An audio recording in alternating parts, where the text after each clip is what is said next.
Hey guys, welcome back to the channel. This is story about what if Naruto becomes Hunter of Devils in High School DxD Part 1. Before I start, please do support for more amazing content and comments for Part 2. Do consider to subscribe my channel and share my video to your friends and check out the description as well. Let's start the video. Naruto Uzumaki, son of Kushina Uzumaki and Minato Uzumaki, was what could be regarded as a closet pervert. Similar to his once best friend Issei Haidu, he was exposed to things such as sex and the like at a young age by a wandering perverted old man that used to preach about the magnificence of. The old man apparently wrote porn books in his spare time, so his accountings and descriptions were quite detailed. Issei took to it like a fish out of water as he was corrupted to the point where he developed a fixated obsession with himself. Naruto, on the other hand, while also having developed an early interest in the opposite gender and sex in general, was a bit more reasonable with his desires and held them close rather than shouting them out to the heavens like Issei. This however eventually led to a gap to develop between the two.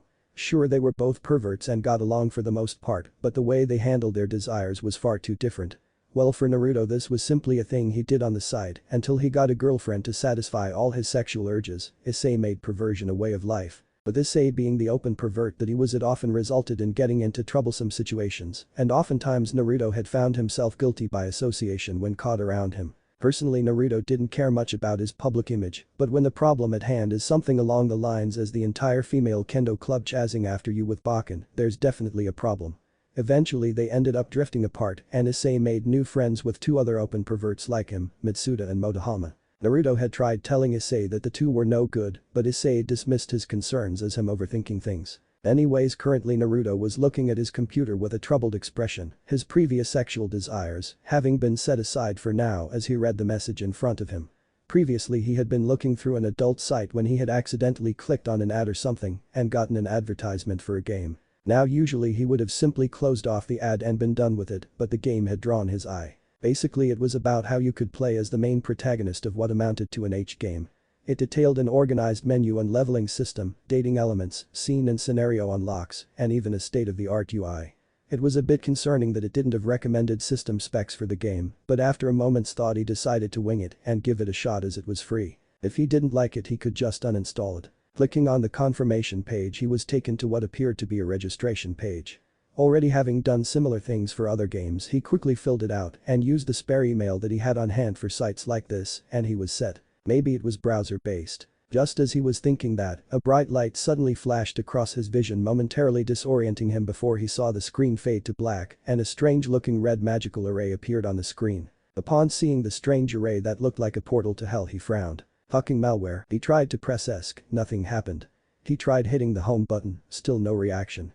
Glaring at his monitor he moved his hands towards the keyboard as he prepared his ultimate move, Ctrl-Alt-Delete. The spinning demonic red circle was still in place. Fuck, he thought his antivirus was pretty good, but apparently either this little monster was even better or it was custom made. Good thing I keep all my stuff backed up just in case. Just as he was about to unplug the computer, the array faded and another light flashed across his vision. His computer returned to normal, but now he was far more shocked than when he thought his computer was being raped by a virus. Because currently floating before his very eyes was what could only be described as his stats. Naruto Uzumaki, the protagonist, strength 10, perception 10, endurance 10, charisma 20, intellect 10, agility 10, luck 8, love point 0, affection 100, Moni 0, achievements unlocked 0, unlock at least one achievement to open the trophy viewer, perks hentai perverted protag, divine vision, sexual healing, sexual strengthening, sexual stamina, constitutional fortitude immune to illusions, mental fortitude immune to mind control, spiritual fortitude immune to spirit attacks, greater demon container, sealed. What the fuck? He had a stat menu, he actually had stats just like a game. What the hell was going on? Mission 1 tutorial. Learn how to navigate the main menu and how to employ our unique leveling system. Learn about perks. Learn about achievements. Learn the difference between scene scenario and scene unlock. Learn about the affection store. Learn about Moni. Rewards, 1000 Moni upon completion, 2 love points, 400 affection. He continued to look at the mission screen for a second longer before closing his eyes, taking a deep breath and calmed himself down. He was just tired and was hallucinating because of lack of sleep. If he simply closed his eyes and went to bed, he could still see it when he closed his eyes. What the fuck? I mean, what the actual fuck is going on? He shouted in alarm as panic settled in. The text followed his vision and even if he closed his eyes, he could still see it floating there in the dark. It was like it was imprinted straight into his brain. Magic, is it magic? I'm sure no computer virus can do something like this. Made that weird looking circle from before cast a spell on me. Yeah, that's it, it's a spell. Haha, he thought to himself as he laughed aloud, looking the very picture of madness. Slapping himself, he found it to still be calmly floating before him, utterly unmoved from his sudden doubt of reality. Okay, I just need to calm down. I'm pretty sure I read a manga or light novel with a similar premise as this. This tutorial thingy might explain what's going on, so all I need to do is play along for now. Naruto convinced himself before looking at the mission screen with an odd expression. He continued to stare in silence as he got his thoughts in order. So far he knew that it had something to do with the game and that his current predicament was related to that weird magical circle that appeared. Either way, his stat menu was interesting, particularly the listed perks hentai prot ag and divine vision. Could those two in particular explain his current situation? Maybe that hentai prot ag perk was what set all this off and that divine vision thingy was what allowed him to see things like the menu. Or maybe the hentai prot ag perk was also responsible for being able to see the menu and divine vision was something else. Quickly he found himself calming down as he went about looking over things as if it really was set up like a game. In the end he decided to do as stated and start up the tutorial. For a second he didn't know how he would go about accepting the mission before a prompt appeared. To utilize the menu system, verbal or telepathic commands are required for input unless an accessory device is in use. Verbal commands are recommended while in the midst of battle, while telepathic commands are recommended otherwise in order to not attract attention. He was startled, he had barely contemplated how to accept the mission before this message prompt popped up. It seemed to have read his thoughts, maybe that's what it meant by telepathic. With newfound eagerness and steadily growing anticipation, he decided to test out his theory. Mission 1 accepted. That is so cool. Naruto cheered with a megawatt grin on his face. At first he was too busy freaking out to properly appreciate the situation, but now that he thought about it, it was insanely cool. It was like his life was suddenly turned into a game, and given one of his perks was hentai prot ag, it was sure to be interesting. It's like getting a superpower, he thought to himself just as he noticed a checkmark appear next to the point in mission, asking him to learn how to navigate the main menu. Truly into it now, he wanted to figure out to properly work with his new ability. Let me see the second point is leveling system. Just as he said it, a new message prompt appeared as he was once more taken to the stat menu. Our unique leveling system does not work on the basis of fixed stats per level increase, rather upon acquiring a certain amount of affection or completing a scenario, mission, or milestone, you can be rewarded love points, proportionate to the difficulty of the completed task. Be forewarned that love points while obtainable from receiving affection is randomized and is dependent on the luck stat for if it will drop or not when receiving affection. Larger amounts of affection also increase the chance of receiving a love point. Naruto frowned, the message was through, but a very important point was currently eluding him. What the hell were affection and love points? Affection is used to make purchases in the affection store and allows you to increase the different facets of your charm. Affection is earned from engaging in positive and meaningful interactions with others. Affection is derived from the goodwill others hold for you. Hurtful or cruel actions can make your affection level decrease. While you can derive affection from someone keeping you close to their hearts, you earn more through direct interaction with others. During romantic interactions you may see the affection multiplier appear. Keep your partner in a good mood and the multiplier will increase, as will the amount of affection derived from interacting with them. Be warned, however, the combo multiplier will reset if you perform an unwanted action or say something offhand. It is recommended if you want to learn more about affection to initiate an interaction with someone in order to experience affection firsthand. Well, affection seemed pretty straightforward, minus that bit about there being a combo multiplier for it. Rather, for him love points seemed a lot vaguer, as they seemed to be specific to his ability. Love points are necessary for increasing your stats. Love points can be earned through missions, scenarios, and through milestones. Love points have a chance of being awarded upon receiving affection. Love points increased stats. Now that might seem simple if it were in regards to a game, but considering they were talking about the real world, that meant it would apply to him directly. This opened an entirely new dimension to his new ability. Couldn't he potentially have super strength if he increased his strength enough? How would an increase in intellect affect him? Would he be smarter, or would it be easier to understand information if he increased that stat? Instantly getting love points shot to the top of his to-do list. Seeing a checkmark appear next to learning about the leveling system, he decided to go through the other points promptly in order to get the affection and love points that he would receive upon completing the mission. Perks. Perks are skill-based abilities that can be acquired through achieving a particular milestone, achievement, or through completing a certain event that fundamentally changes you as a person. Perks have various different effects and benefits. Caution: there are some perks that also have negative effects, such as becoming exceptionally strong during the night, only to become weaker during the daytime. Pretty straightforward and not too unlike other games he had played before. He supposed that most of those immunity and sexual perks came from being the hentai protag and gaining this game-like ability.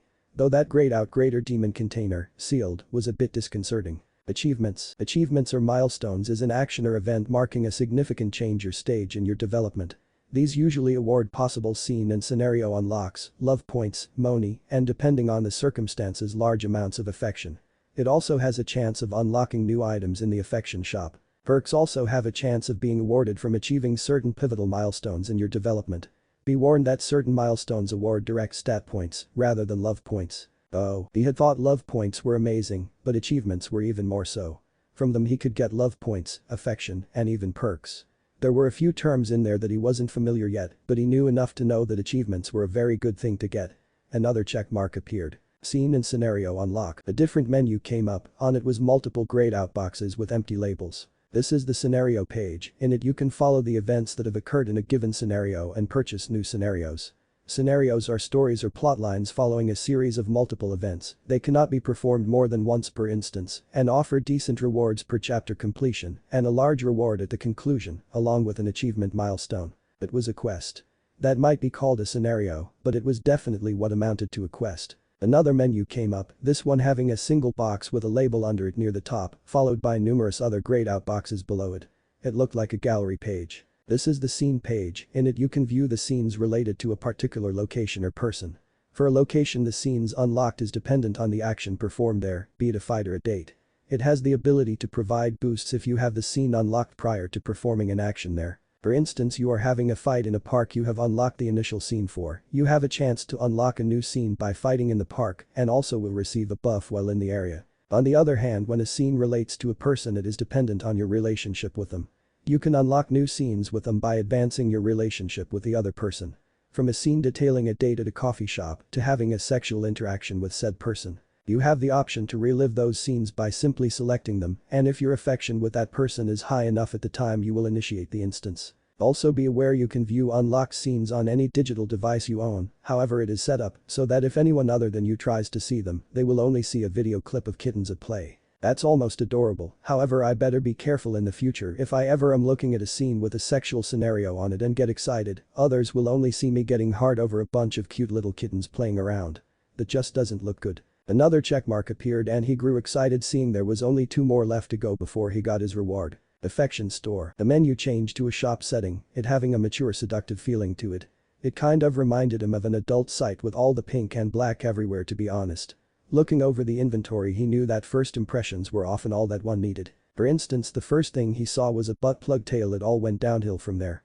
Half the inventory sold items that looked like they were out of an adult store and the rest seemed to strike a middle ground between conventional and romantic. Most of the items seemed geared around getting girls or having sex with them, even the clothing menu that actually had stuff for guys seemed to grant specific boosts for picking up girls or going on dates. I mean, for God's sake, there were socks that increased your sex drive.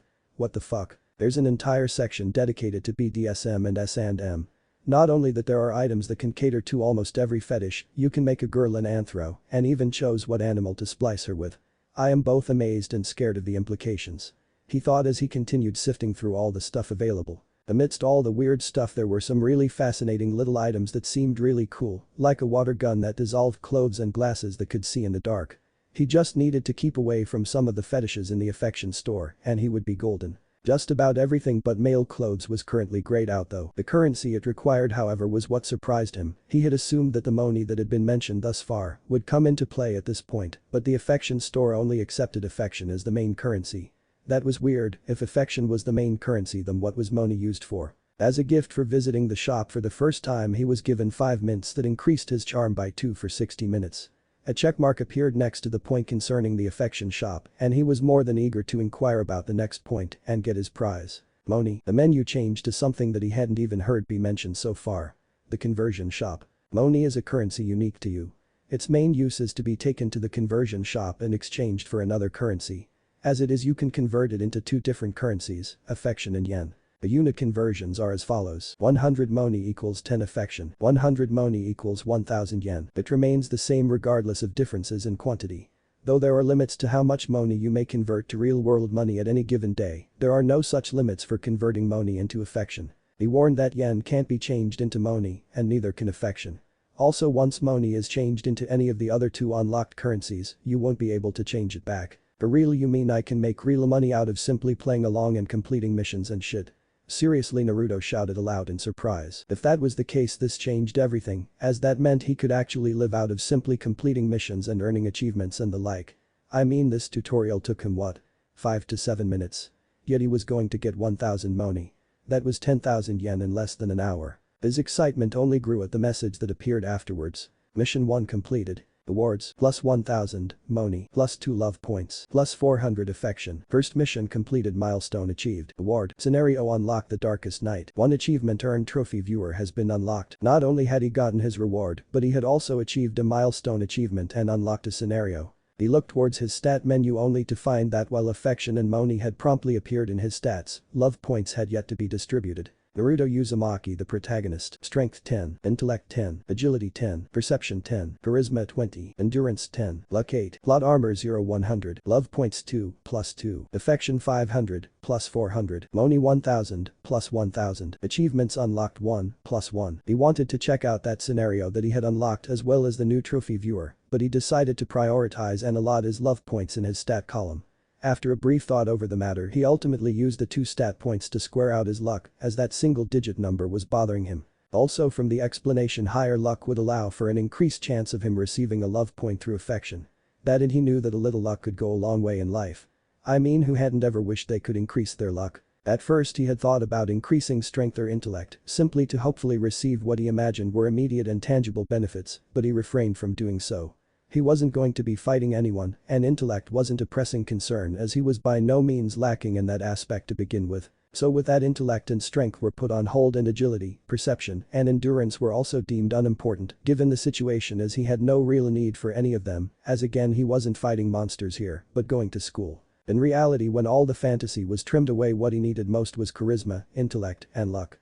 Strength and the other 3 survival stats could be useful to a degree, but not as much as those 3 would be to someone like him, who didn't live during the Warring States period. Though the idea of increasing his endurance until he was invincible was tempting, he could not see any real-world applications for it beyond living through getting run over by a truck. He wasn't keen to become some sort of superhero after all. Charm was his highest stat at double his average of 10, he supposed it likely had something to do with the hentai protag perk again, as he never imagined himself to be twice as charming as an average man. Either way, as his highest stat, he felt no real urge to increase it further, especially since he had those mints he had gotten from the store that would temporarily increase his charisma by 2 for 60 minutes if he needed it. Intellect, like he said before, while potentially useful, wasn't a pressing concern. Luck, however, was his lowest stat at 8, moreover it could potentially show its worth in numerous ways. In a game setting, it wasn't always the most skilled player that emerged triumphant, but the luckiest. While a skilled player may grind for dozens of hours for a single drop, a lucky player may come upon it on his first try. Luck could potentially outclass skill and experience if given the right circumstances. Plus 2 to luck. Verbalizing his command, he observed as the love points dropped back down to 0, and his luck increased to a very satisfying 10. Fortune smiles upon you, your luck has increased. You have reached your current cap on the luck stat, raise your other stats across the board to the next milestone to increase your cap. Next milestone 15. Naruto grew wide-eyed, he hadn't imagined the possibility of stat requirements. Apparently it was a way to prevent someone from being completely skewed toward certain stats. He supposed that it was to encourage a more balanced character. Apparently all of the stats had different caps set up in correlation to the others. For instance, luck was capped at 10, but he was still allowed to increase any of his other stats, including charisma, which was at 20. It was possible that the main stats could all go up to maybe 20 to 25 without stumbling into a cap lock. Though that charisma stat was likely under the effects of the hentai protag stat, so it may be a little bit different than what he suspected. He supposed he could try tinkering around with the stat menu for a bit to see if he could figure out some more info on stat caps, but he was far more eager to look upon his newly unlocked scenario. Scenario: the darkest night. His view switched over to the scenario menu, only to be startled at the contents of the scenario. What is this? Naruto said with a startled expression as he looked on wide-eyed towards the description of the scenario. A chill creeping up his spine as his pink world took a much darker turn. Time scenario: the darkest night, 3h12 min 42 sec remaining. Mission 2. The darkest night, the beginning. Stop Caddis's suicide attempt. Rewards: Caddis, idle mortal savior. Difficulty: SSS. Oh my god, Naruto gasped as he covered his mouth in shock, the full implications of what he had just read utterly changing his perspective on his newfound ability. Just when he had started treating it like a game, it had all become far too real. He knew, somehow just knew, that if that timer that kept counting down hit 0, then this girl would really die. Addis, he had heard that name before. If he was right, they went to school together and she even shared some classes with him. A prominent member of the kendo club, she had even beaten up Issei and the other two stooges a couple times, along with her friend Murayama. His interactions with her were brief, so much so that he honestly couldn't even remember her face. Naruto's attachment with her was negligible, to the point that he would probably feel nothing beyond some pity if she really did die. However, knowing that he was the only one that knew what was going to happen, he truly turned a blind eye to such an instance. Knowing that tomorrow when the news reached his ears and the school fell into mourning, that he alone could have stopped such a course of events from coming to fruition. This changes everything, he whispered softly to himself as his thoughts fell into disarray. Naruto wasn't a magnanimous or benevolent person, he wouldn't help others out of some ill-conceived sense of responsibility or put himself in danger simply for the sake of others. However, this was different in more than one sense. Why would Cadis even commit suicide? With such a happy and energetic personality, he simply couldn't imagine her possessing such self-destructive tendencies. A person that had the nerve to kill themselves didn't come to such a decision on a mere whim. If he didn't figure out why she had gone to such lengths, then, even if he stopped her now, she would only hold him in contempt and likely still take her own life at a later point. He was missing something. That meant that if he truly wanted to do this, then he had only a little over 3 hours to figure out why she wanted to take her own life and stop her from doing so. Moreover, he was sorely lacking in information. Even if he knew that she was going to take her own life, he still didn't know the method she was going to employ in doing so, nor the location. Moreover, Naruto looked at the difficulty rating under the rewards for the mission. S difficulty. In most games he had played, such a difficulty was considered nigh impossible. With him having just started the game, it was tantamount to him challenging God with a wooden training sword. Addis's suicide attempt, while a difficult task to overcome, should not warrant such a high difficulty rating. This meant that the difficulty rating was for the overall scenario, the darkest night. However, why would preventing Cadis's suicide attempt set off a chain of events that would result in such a difficulty rating? Difficulty. Naruto attempted to inquire telepathically in order to better understand the situation, he receiving a response in kind from the system. Difficulty rating is a classification rating system that classifies scenario or mission parameters by terms of difficulty. The rating system in terms of difficulty from least to greatest is as follows: F rank, B rank, C rank, B rank, A rank, S rank, SS rank, SSS rank. Dollar number. Naruto couldn't help but to think that the ranking of the last one said fuck underneath that mixed text, as that is what he would likely exclaim if he was assigned any of the 3 censored difficulty missions. The text continued scrolling as it automatically detailed his earlier selection of the SSS class difficulty missions. He taking in a sharp intake of breath as his fears were all but confirmed. SSS rank, a difficulty level that is far beyond the capabilities of mortals. Challenging the intrinsic laws of the universe and confrontations with supernatural beings of unimaginable power are commonplace. To complete an SSS rank quest is necessary to step into higher realms, as it enables gods to comprehend divine laws upon completion. Recommended power level God. Current power level non-combatant mortal, charming human. Naruto frowned. This mission wasn't far too unreasonable to assign to him at this point in time. It was like the system expected him to fail. His curiosity was also piqued at that weird title following his power level. Was that supposed to be his race? What the hell was a charming human a variant? Does that mean that if he were a Pokemon he would be a shiny? Also, it was quite curious to find out there were realms that were higher than gods. Moreover, the existence of supernatural beings had been all but confirmed by his ability now. However, he truly couldn't contemplate the implications of such a thing at the moment. He who had the strength of mortal was to challenge a mission that was only suitable for gods. How badly he wanted to simply dive into his bed and sleep the night away in blissful ignorance was something only he himself knew, but he knew, somehow just knew, that the system wouldn't assign a task he had absolutely no chance in completing. No matter if it were simply 1 in a billion chance of him succeeding, it was still a chance. Moreover, the system held a certain degree of confidence in him completing this particular scenario to have assigned it to him. The scenario was time limited, so it had probably taken the initiative to present it to him immediately, even though he wasn't at the recommended power value. Moreover, the fact it was still assigned to him at such a level insinuated that it could be completed without godlike power, and that the difficulty lay in another aspect that was to be tested. For instance, charm. As long as they weren't talking in terms of strength and he wasn't to fight anyone, then his chances were far greater than they would be otherwise. More importantly, the rewards were sure to be incredible. If he, a human, were to complete a mission that was meant for a god, then wouldn't his rewards too be godlike? His first mission was to stop a girl from committing suicide, which likely amounted to a C or B rank mission at best, and only due to lack of information. The rewards for the first mission were the title Mortal Savior and Caddis. He honestly wasn't sure what to make of it. Did it mean that Caddis would be his? In what sense exactly? Then there was the title. Idle Mortal Savior, Naruto called out as he started seriously considering going after this quest line. The benefits it could potentially provide him far outweighing his apprehensions over the matter as he rationalized things at his convenience. He not noticing the tragic flaw in his thought process of how all his assumptions were built upon the thought that the system was working in his favor. Idle Mortal Savior. Idle level too high to analyze. Level up Divine Vision or acquire the title to further analyze details. It was something good, he could feel it. Moreover, it was an individual quest reward that he would acquire after completing the first part of the Darkest Night quest line. In other words, even if he failed the overall quest line, he would still be able to keep the title and possibly even Caddis as well. Naruto glanced at the timer, 3H2 54 sec remaining. There was no time to hesitate, time waited for no one, and if he didn't do this, then he would probably regret not having taken the chance later. There were rewards to be had, a damsel in distress to be saved, and a mystery to be solved. What sort of protagonist wouldn't rise to such a blatant challenge? An interesting protagonist wouldn't just allow himself to give up. This was a game, and as the main character he had to play his part as the hero. That's right, this is just a game. Smirking to himself as a strange light flashed across his eyes, Naruto decided to allow the game to play out as the surreal nature of the situation distanced him from all that he had ever known. As his mind gave way to this newfound reality. Where to start? However, looking towards his phone, a mischievous grin slowly spread across his face as a plan formed. That idiot calling me in the middle of the night like this and asking me to help him break into school. Honestly, if I didn't owe him half a dozen favors I wouldn't even bother. I take no comfort in spending my night with a guy.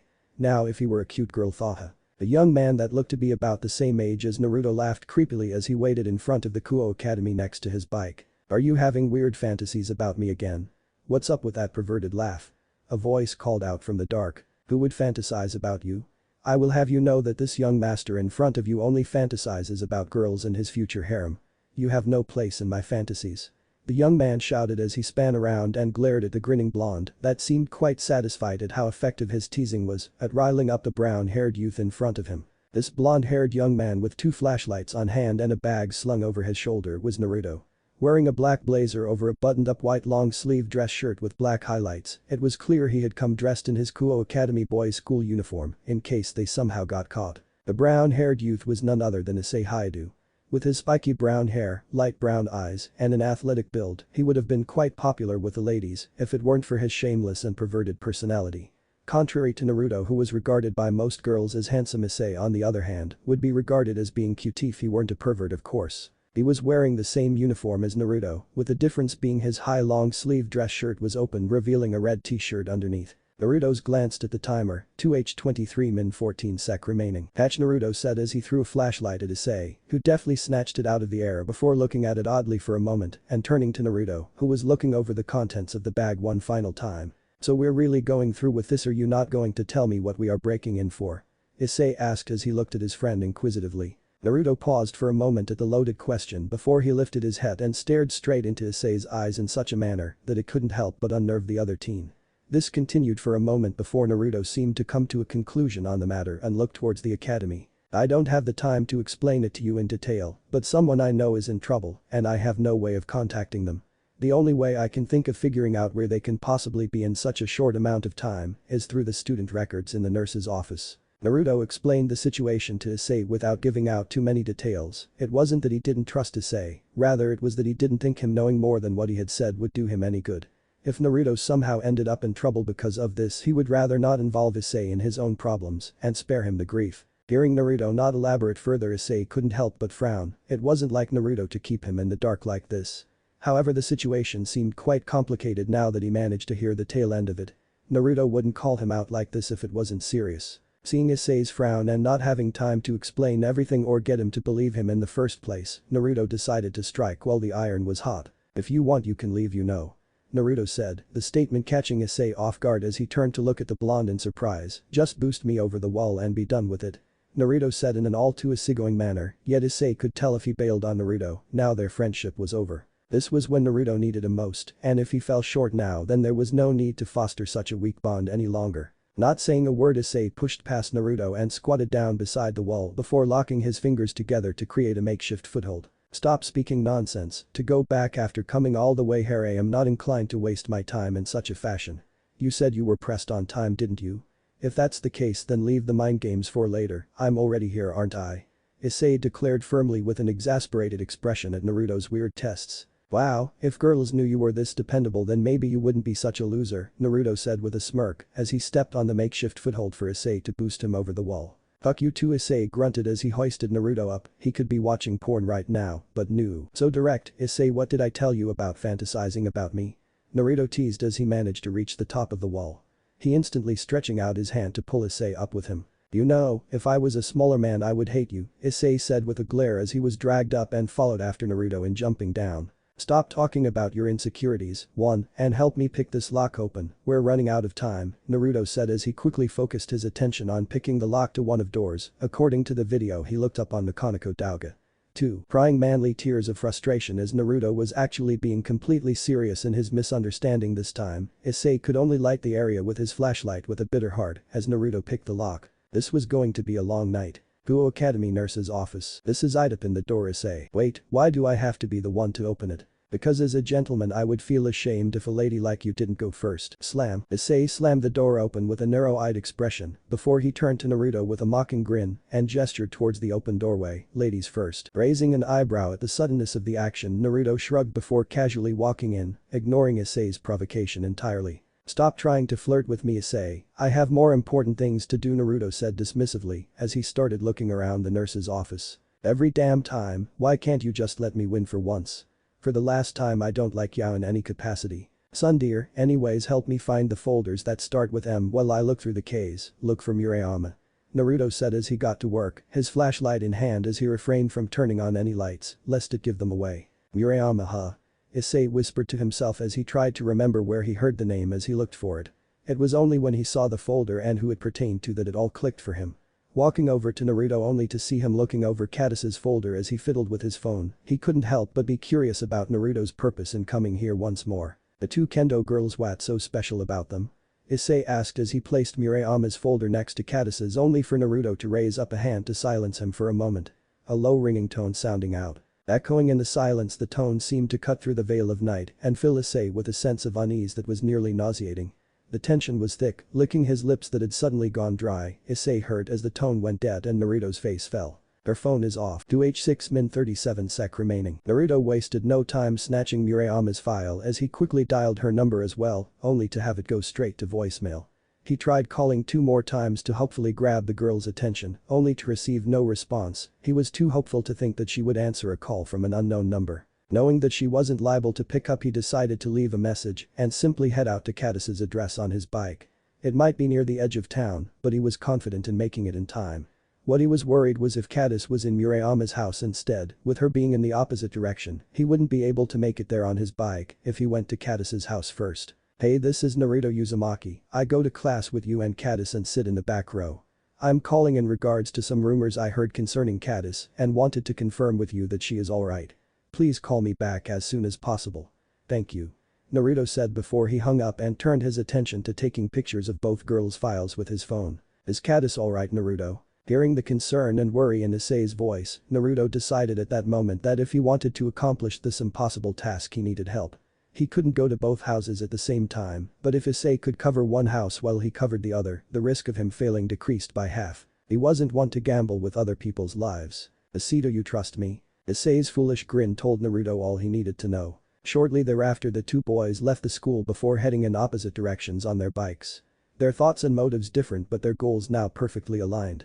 With both their smartphones showing the exact same timer counting down, 1H43 min 18 sec remaining. With his thoughts in disarray, Issei pedaled forward, Naruto's words echoing in his ears as he thought on what the two of them were setting out to prevent.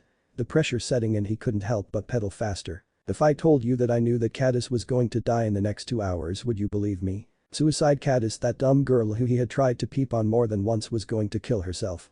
He couldn't even imagine such a turn of events prior to this, but Naruto's words had been far too convincing. The timing accurate to the point of it being unnatural. Shaking his head of such useless thoughts, Issei glared at the road in front of him as he concentrated on his current mission. He had to go to Murayama's house and stop Cadis from killing herself if she was there. If she wasn't there, then he was to enlist the help of Murayama in Cadis's intervention. Naruto himself was to head to Cadis's house. Issei could only hope that they weren't too late. Naruto was currently speeding towards Cadis's house, his thoughts distant as he pondered on his conversation with Issei and what had transpired at the time. It was needless to say that Issei had agreed to help him, however, charisma requirement met. Speech test successful. Issei Haidu has become a temporary follower. Such a message had appeared as he was explaining the situation to Issei, this nearly causing him to bite his own tongue as he talked. Apparently his charm trait had somehow triggered during the explanation and resulted in Issei being completely convinced by everything he said. Somehow he had passed a speech test due to his high charisma and managed to acquire Issei as a temporary ally. He had tried to analyze charisma in detail after seeing this, but was unable to do so, as he simply got a default definition of the term rather than its implications. If he needed a definition he would have consulted a dictionary. Upon attempting several other methods to garner an explanation from the system, he was greeted by a familiar message. Level up divine vision to further analyze. His curiosity building, he could only pedal towards his destination even faster. There was so much about all this he didn't know, and even the few things he did know still confused him, however. His mother once told him that a person should not focus on things that they were incapable of doing and should rather do their best at what they can do.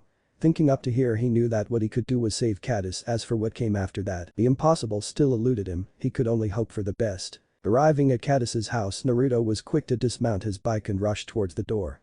Just as he was about to knock on the door, however, his actions stilled before he quickly proceeded to straighten out his clothes and fix his hair. Only once he was sure he was presentable did he knock on the door. He waited for a couple of seconds only to receive no reply. They didn't have a doorbell, so all he could do was knock again. Once again, no reply. Naruto glanced at how much time he had left, 1h11 min 34 sec remaining. He knocked again only to receive no reply once more. Could they be out? Sweating inwardly at the thought, he couldn't help but knock a bit louder this time. Seriously, it wouldn't be funny if they were really out of the house, as it would mean an instant fail and a huge mess to clean up if she killed herself at some undisclosed location with him knowing it. He could only hope they were asleep. Banging on the door in desperation as he jiggled the doorknob, he was surprised when the door suddenly swung open as it was unlocked. Stumbling forward only to catch himself before falling down, the first thing that he noticed was the oppressive atmosphere inside the house. Like stepping into a graveyard coupled with the tension of being called up to the principal's office. It wasn't a pleasant sensation, moreover it was quiet, far too quiet for all noise he had been making. He didn't think they would still be asleep after that, but if they were out, then why was the front door unlocked? Stepping into the living room, Naruto's eyes widened before he felt bile rise up his throat. He had heard about things like this in history books before, but the sight that greeted him was just sickening. Blurg. He emptied the contents of his stomach on the spot as tears brimmed at the corner of his eyes, his bleary eyes gazing in bewilderment towards the male corpse of what he could only assume to be Cadis's father. With his abdomen sliced open from left to right, his intestines had spilled out all over the floor. His head lowered as if in prayer, he held his hands out as if presenting a gift to someone. What the fuck? Wiping away the bile from his mouth with his sleeve as he panted, he barely managed to get himself together before another wave of nausea assaulted him as he threw up once again. Having seen the nature of the wound as well as the formal sitting position Cadis's father had taken before he was killed, he could only deduce that he had committed seppuku. An ancient form of ritualistic suicide that featured ceremonial disembowelment. From this, Naruto could likely infer that the wound that killed Cadis's father was likely self-inflicted with his posture, hinting that he probably presented the sword he used to someone else upon his death. However, that didn't make sense. The mission only mentioned Cadis's suicide attempt, it made no mention towards her parents. Thoroughly unnerved and unable to understand what was going on, he couldn't help but grow even more concerned at Cadis's mental state if she saw something like this. I need to find her. Getting a hold of himself, Naruto proceeded to explore the rest of the house while calling out to Cadis, he not taking any chances in her not answering him back, since for all he knew she had fallen into shock. What he found was far more gruesome than he could possibly have imagined. Cadis's mother lying dead on the kitchen floor, her hands covered in blood from trying to stem the blood flow from a blade wound near her abdomen. It seemed to have been a slow and painful death. Cadis. Screaming out her name, Naruto continued to search the house in a blind panic from top to bottom. However, it wasn't until he went through the last room that he discovered the futility of his actions. Cadis was gone and so was the murder weapon. 42 min 27 sec remaining. Damn it. Naruto roared as he slammed his fist against the wall in frustration, his only lead on Cadis having just ended on a literal dead end. If he were to fail now, the consequences wouldn't be funny. Worst case scenario, he could potentially be implicated with her parents' murder and possibly her own when Cadis killed herself. Both Issei and by now probably Murayama both knew he was going to Cadis's house, and as such, he would be the last known person to come into contact with the family. He was just too suspicious at this point. Casting a glance at the bodies, he briefly considered getting rid of them, but couldn't think of anything beyond burying them in the backyard. It didn't take him long to deem any attempts to cover this up as useless. The moment that Cadis's death made the news, her parents would be contacted, and when they turned up missing, investigations would shortly be underway to find them. Covering up evidence was a crime in of itself, and one that he truly would be guilty of if he tampered with a potential crime scene. Not knowing what to do at this point, he decided that it would be prudent to vacate the premises as soon as possible. He still had 40 minutes before Cadis killed herself. All he needed to do was to come up with a good story for Murayama and convince both her and Issei that he had done all he could. Maybe he could even blame Cadis for the murder and say that she killed herself out of guilt. Yeah, now that he thought about it, the murder weapon wasn't here, which probably meant that Cadis had it. He doubted it was her that killed her parents, as all evidence pointed to her father having killed her mother before committing suicide, but it would work for his purposes nonetheless. Sure, he would feel bad desecrating a dead person's name like that, but it was better than rotting in jail for a crime he didn't commit. He would be sure to bring flowers to her grave as an apology. Plan in mind, he proceeded to lock the front door from the inside before making his way out of the house from an open window in the kitchen. Walking to his bike while thinking of his alibi, he was startled out of his thoughts by the sound of his phone ringing. It was Issei. Answering the phone, he was about to ask what had happened on his end before he heard a hurried female voice on the line. Naruto-san. Naruto-san, can you hear me? Murayama-san, is that you? Thank goodness I managed to contact you.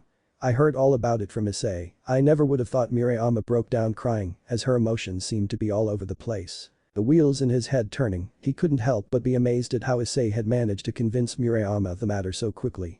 She sounded even more panicked than he had when he thought he was going to be implicated for murder. Murayama-san, calm down, I need you to listen to me, alright? Does Cadis's family own a sword? A sword? I'm not sure, but I do know her daddy collects Japanese antiques, maybe one of them might be a sword. Why did something happen? The question instantly seemed to put Murayama on edge as a trace of panic slipped into her voice. No, hopefully not yet. However, it is my belief that Cadis is currently armed at the moment and in an extremely emotional state. Murayama, aside from her house, do you know anywhere Cadis could be? It is extremely important that you think about this carefully, we may not have a second chance. I'm not sure, we usually only hang out in 3 places, her house, my house, or at school.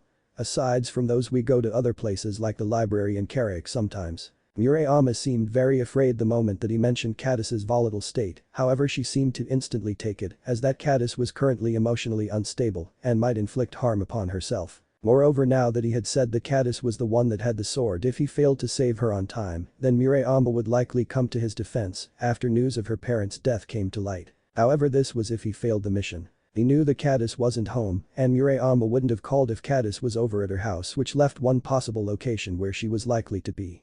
The place where everything had started in the first place, Kuo Academy. Things left unsaid. Time was running out as Naruto pushed his bike against the school gate. He didn't bother on courtesy as he balanced himself on top of it and kicked off. The bike toppling over on the sidewalk as he barely managed to vault over the wall. Hitting the ground running, he wasted no time heading towards the door he had used to break in earlier, only to find it pried open, practically confirming his suspicions of Cadis being in the school building, as he was sure he had previously closed it.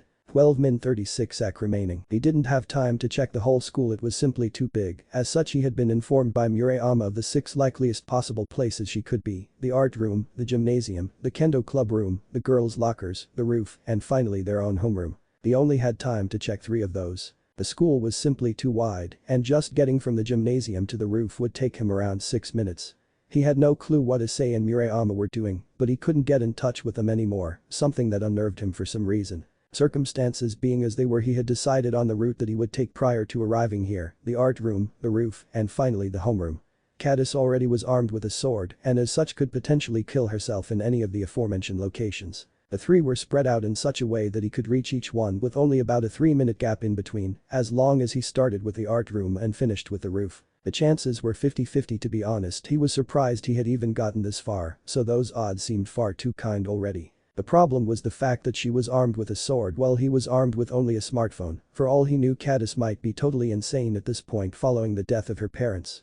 If she turned her blade against him, it wouldn't be pretty, that's for sure. He would have gone to the kendo club room to hopefully acquire some gear, however that would only work if he headed through the alternate route of kendo club room, girls' lockers, and gymnasium. He had briefly considered maybe taking a tree branch with him for self-defense, but he didn't want to put her on guard from the moment he showed up. Rather, he wanted to present himself in a non-threatening fashion in order to get her to lower her guard. If he showed up armed, it was simply asking for a confrontation. Rather, what he needed to do if things went south and she tried to attack him was just run. Naruto, like Issei, had participated in track and field during middle school due to his parents' urging. Now Issei might not have bothered with it anymore, but he himself had remained at the top of his game since then, even after quitting. He wasn't necessarily competitive anymore, but he could be regarded as pretty fast nonetheless. Flight rather than fight was what this situation called for if she tried to confront him, instead of listening to any form of reason. He had to hurry, time was running out. "Murayama-san, why aren't we going to the school to meet up with Naruto? That's where Kata-san is, isn't it?" Issei asked as he marveled at the feeling of Murayama's chest pressing itself against his back as she held onto him from behind. Even if a car were to come and run him over for riding his bike on the middle of the road full speed like this, he would die with no regrets. Those heavenly mounds pressing against his back made him pedal as hard as he possibly could so that she would continue to tightly cling onto him. He was a very easy fellow to order around. If a cute girl told him to get on his bike and drive her somewhere, he would be all too quick to comply. The fact that he didn't know where they were going notwithstanding. "I have a feeling that Naruto-san is hiding something from us." It's strange that one of the first things he asked about was if Kata's family owned a sword. There would be no need to ask such a thing if nothing was wrong. Also, the fact that Kata's parents are not being involved in the search for her has me worried. If anyone knows where she may be, it's her parents. I think that Naruto-san either wasn't able to meet Kata's parents for some reason or discovered something that led him to believe she wasn't at her house anymore. Murayama explained to Issei, the in-depth analysis instantly serving to remind him how Kata and Murayama were both in the top 10% of their age group academically. "I hadn't thought of that. Another thing that has me suspicious is where Naruto-san acquired the information concerning Kata's suicide attempt. She was never close enough to confide such things with him. If she wouldn't tell me, then why would she tell him? He said he had it in good authority from someone. He never said it was from Kata." Issei defended, not entirely comfortable with the girl accusing Naruto like that. Seeing the girl about to open her mouth again, Issei promptly cut her off. "Look, just like you know Kata, I know Naruto. He wouldn't bother getting out of bed and dragging us out on a wild goose chase in the middle of the night if it wasn't serious. With his passive and easygoing personality, it would take something of this magnitude just to get him to act at all. If it's a false alarm, then great, we only lost a few hours of sleep anyway, but if it's even remotely true, could you live with yourself knowing you could have stopped it? That shut her up." Murayama had to agree that Naruto even bothering to help at all was her good fortune. If he wasn't involved, no one would have ever even known about Kata's possible suicide attempt before it was too late. The fact where he got the information notwithstanding, it was already alarming enough that she couldn't get into contact with Kata or her family. If it was true and Kata was really going to kill herself, then she wouldn't even care if Naruto was Kata's secret stalker, if that ultimately served to save her life. However, there were just so many points about all this that didn't add up. It seemed that all sense of control over the situation had been deprived from her even before she was involved. Slumping forward in defeat, much to Issei's perverted delight, she proceeded to keep her silence on her way to Kata's house. One question still prominent in her thoughts: why would he even help us? Bursting into the art room, Naruto was met with nearly half a dozen pale faces gazing back at him, instantly making a shiver travel down his spine at the sight.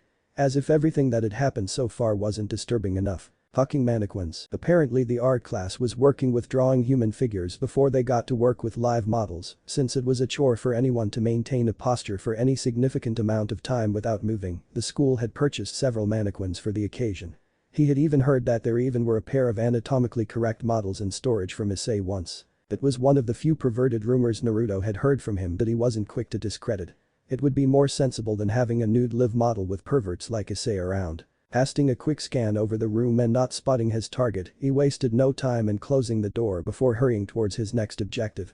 Naruto was growing nervous. Could it be that he had chosen the wrong route, or worse, she wasn't in the school at all? Barging into the homeroom, which was actually the place he had suspected the most, since that and outside the girls' locker rooms were the only two places he had seen Kata, he felt his hopes crash as he found the room to be totally empty. 5min 29 sec remaining. He had failed. The homeroom was actually his best bet and the reason he had even bothered on this route in the first place.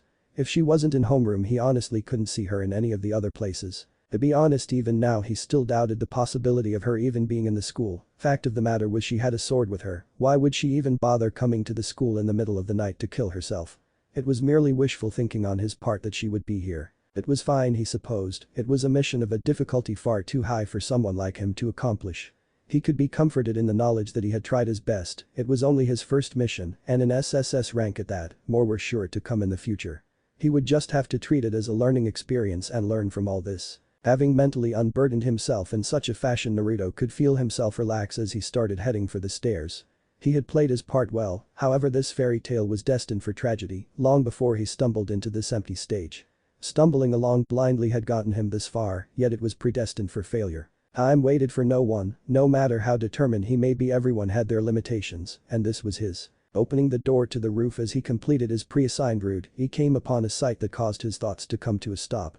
There standing at the edge of the roof overlooking a distant horizon was Cadis, blade in hand. It seemed as if she too had given up and was simply waiting for his timer to count down to her inevitable demise. Having finally caught sight of the girl that had eluded him for the last 3 hours, a sense of surrealism descended upon him. Seeing her with her back facing him as the wind played with her hair, she seemed as elusive as myth and as hard to grasp as smoke. It all seemed like a cruel joke that the moment he was finally accepted the impossibility of this task, a chance presented itself like this before him.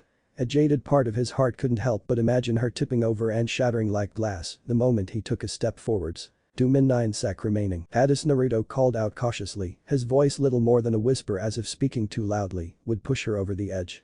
Both in a figurative and literal sense. Cadis seemed to tilt her head to the side for a moment in what he could only perceive as confusion before she turned to face him. Naruto for his part couldn't help the gasp that left his lips at the sight that greeted him. Cadis stood before her just as he remembered her, with short light orange hair that reached just shy of her shoulders and eyes of the same shade. She had often stood out to him simply because of her affinity with his favorite color. Wearing a simple-looking pink top, pajama bottoms, and a pair of fluffy bunny slippers on her feet, she looked ready to go to bed rather than kill herself. However, what set him on edge were the lifeless orange eyes that gazed back at him without a shred of human emotion or life. Like a doll's eyes, they regarded him without feeling, she not bothering to address him as she simply leveled the blade against him. His world exploded into color as the system sprung to life in response to the non-verbal challenge. 1v1, stage. Kuo Academy, night. Possessed Cadis vs Naruto Uzumaki. At the sudden influx of information, oddly enough it was the blade that she held in her hands that caught his attention. Covered in a layer of rust, it looked positively ancient. It was around 62 centimeters long with a surprisingly intact hilt whose length appeared to be close to 7 centimeters. Contrary to his expectations, it wasn't a katana as he half expected coming into this, but a tsurugi, a double-edged sword for ceremonial use. Rather, he suspected the blade in front of him might even predate the katana. It was while he was trying to analyze the sword while digesting what the system had just said about Cadis being possessed that his divine vision activated and mocked his every action as it killed any and all hope he held. Ama no Murakumo no Tsurugi, sword of the gathering clouds of heaven, cursed. The legendary sword wielded by the god Susanoo after he acquired it from the fourth tale of the ancient 8-headed dragon serpent Yamada no Urachi. It served to allow the god Susanoo to curry favor with the goddess Amaterasu after he was expelled from the heavens. Shinto faction legendary artifact. In an instant he felt his breath be stolen from him as he felt his heart go cold. Representing the virtue of valor, the sword of the gathering clouds of heaven was a blade whose legend was immortalized in Japanese culture. Popularized under the name Kusanagi no Tsurugi, it is one of the 3 imperial regalia of Japan, represented 1,000 years of tradition, and was a physical embodiment of Japanese culture and folklore. This blade before him wasn't only priceless, it was also a historic and religious artifact of cultural significance. Yet that was the last thing on his mind as he cast his gaze upon it, his divine vision allowing him to gaze beneath the supernatural veil that shielded the sword from mortal eyes. Its blade shimmering with an ethereal sheen, it seemed to devour the overhead moon as all light was drawn into it. Looking to have been forged from stars, it cut the veil of night with all the majesty of an emperor as it challenged him to battle. Around Cadis's still figure slithered 8 ghostly serpents, 4 wrapped around her sword arm before melting into the sword, 1 besieging each of her other limbs, and a final one draped across her shoulders as it hissed threateningly at him. It didn't take a very imaginative person to figure out that those serpents related to the possession she was currently undergoing, and if said possession was being caused by the cursed Kusanagi, then he could only speculate it had something to with the Yamada no Urachi from legend. The SSS difficulty was suddenly making a whole lot more sense now. "Cadis, can you hear me?" Naruto called out as he tried to get her attention, he not receiving a response, but by seeing her tense up at his attempt to reach out to her, he was sure that she could hear him. Cadis had somehow wandered her way here from her house while under the Urachi's enthrallment, so it was clear she was fighting the possession. Maybe she had gone to Kuo to seek strength from the memories she had left behind here. "Cadis, you don't have to do this. Think about Murayama and all the friends that you would be leaving behind if you give up. You can't be selfish about your life. If you were to die, then all that you would give them in exchange for their friendship is a lifetime of grief. Keep fighting it and I'll do my best to help you on my end." Naruto yelled out to Cadis in order to hopefully get a reaction out of her, as there was no way in hell he was beating her in a straight-up fight. He didn't need the system to tell him that the difficulty level of facing a possessed girl wielding a legendary sword like the Kusanagi would briefly translate to "fuck you." Now he was the first to say that he honestly didn't know how to approach a person about to commit suicide by possession, so he could only wing it. The only possession he had seen happened in anime, and his experience with suicide was just as poor as it only existed in anime as well. Needless to say, this wasn't an anime. However, he could see his words had the intended effect as her expressionless face suddenly twisted in pain, she reaching a hand up to her face as she fought to try to regain control of her body. The ethereal serpents wrapping tighter in response as they further restrained her and bound her will. The fight within raged on just as the one outside commenced. Her face twisted into a dark expression, Naruto saw as Caddis lifted her sword into the air with a venomous glare.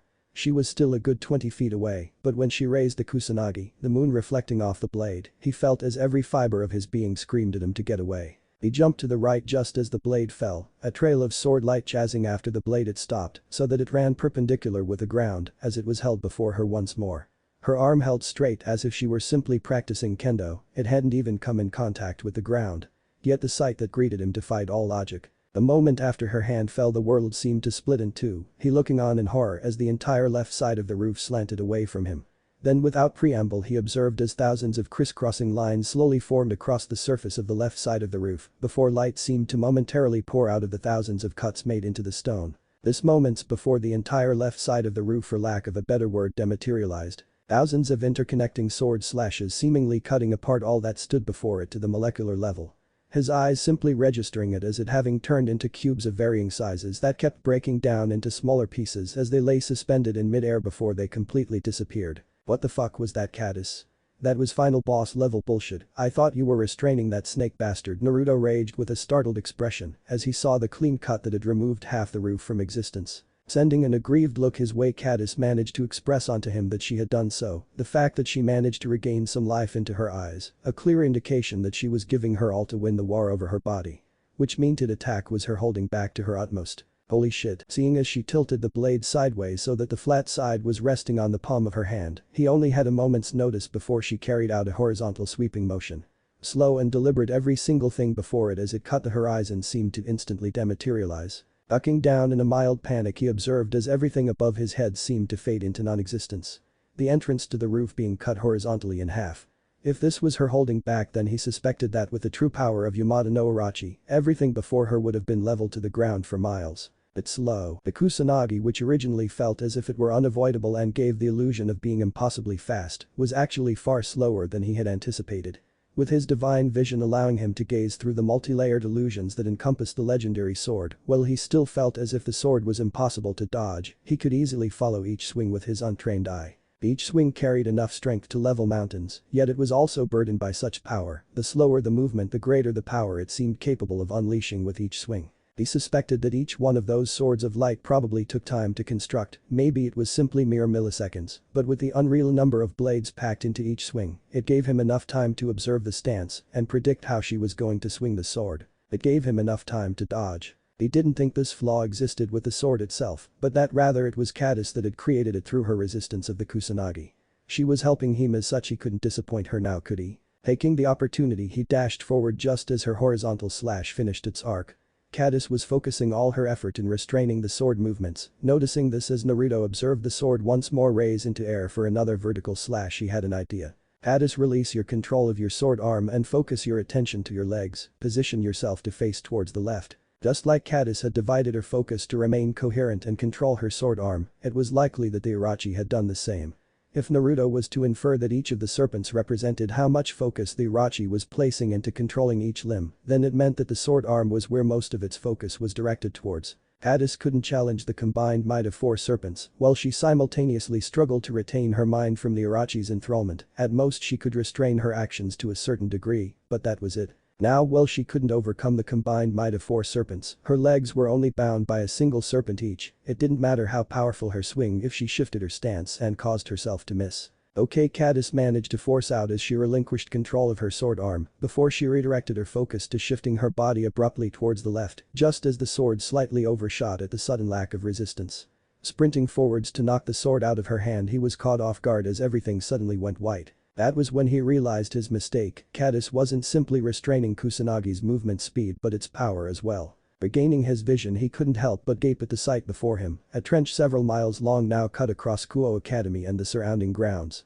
Starting from where the blade had fallen, it cut through the land and caused all near it to dematerialize as millions upon millions of blades of light danced across the landscape. The overhead clouds having not been spared as they too gave way before such overwhelming might. Most noticeably, he could see that the west wing of the school had been silently split in two before such might. He was nothing more than an ant.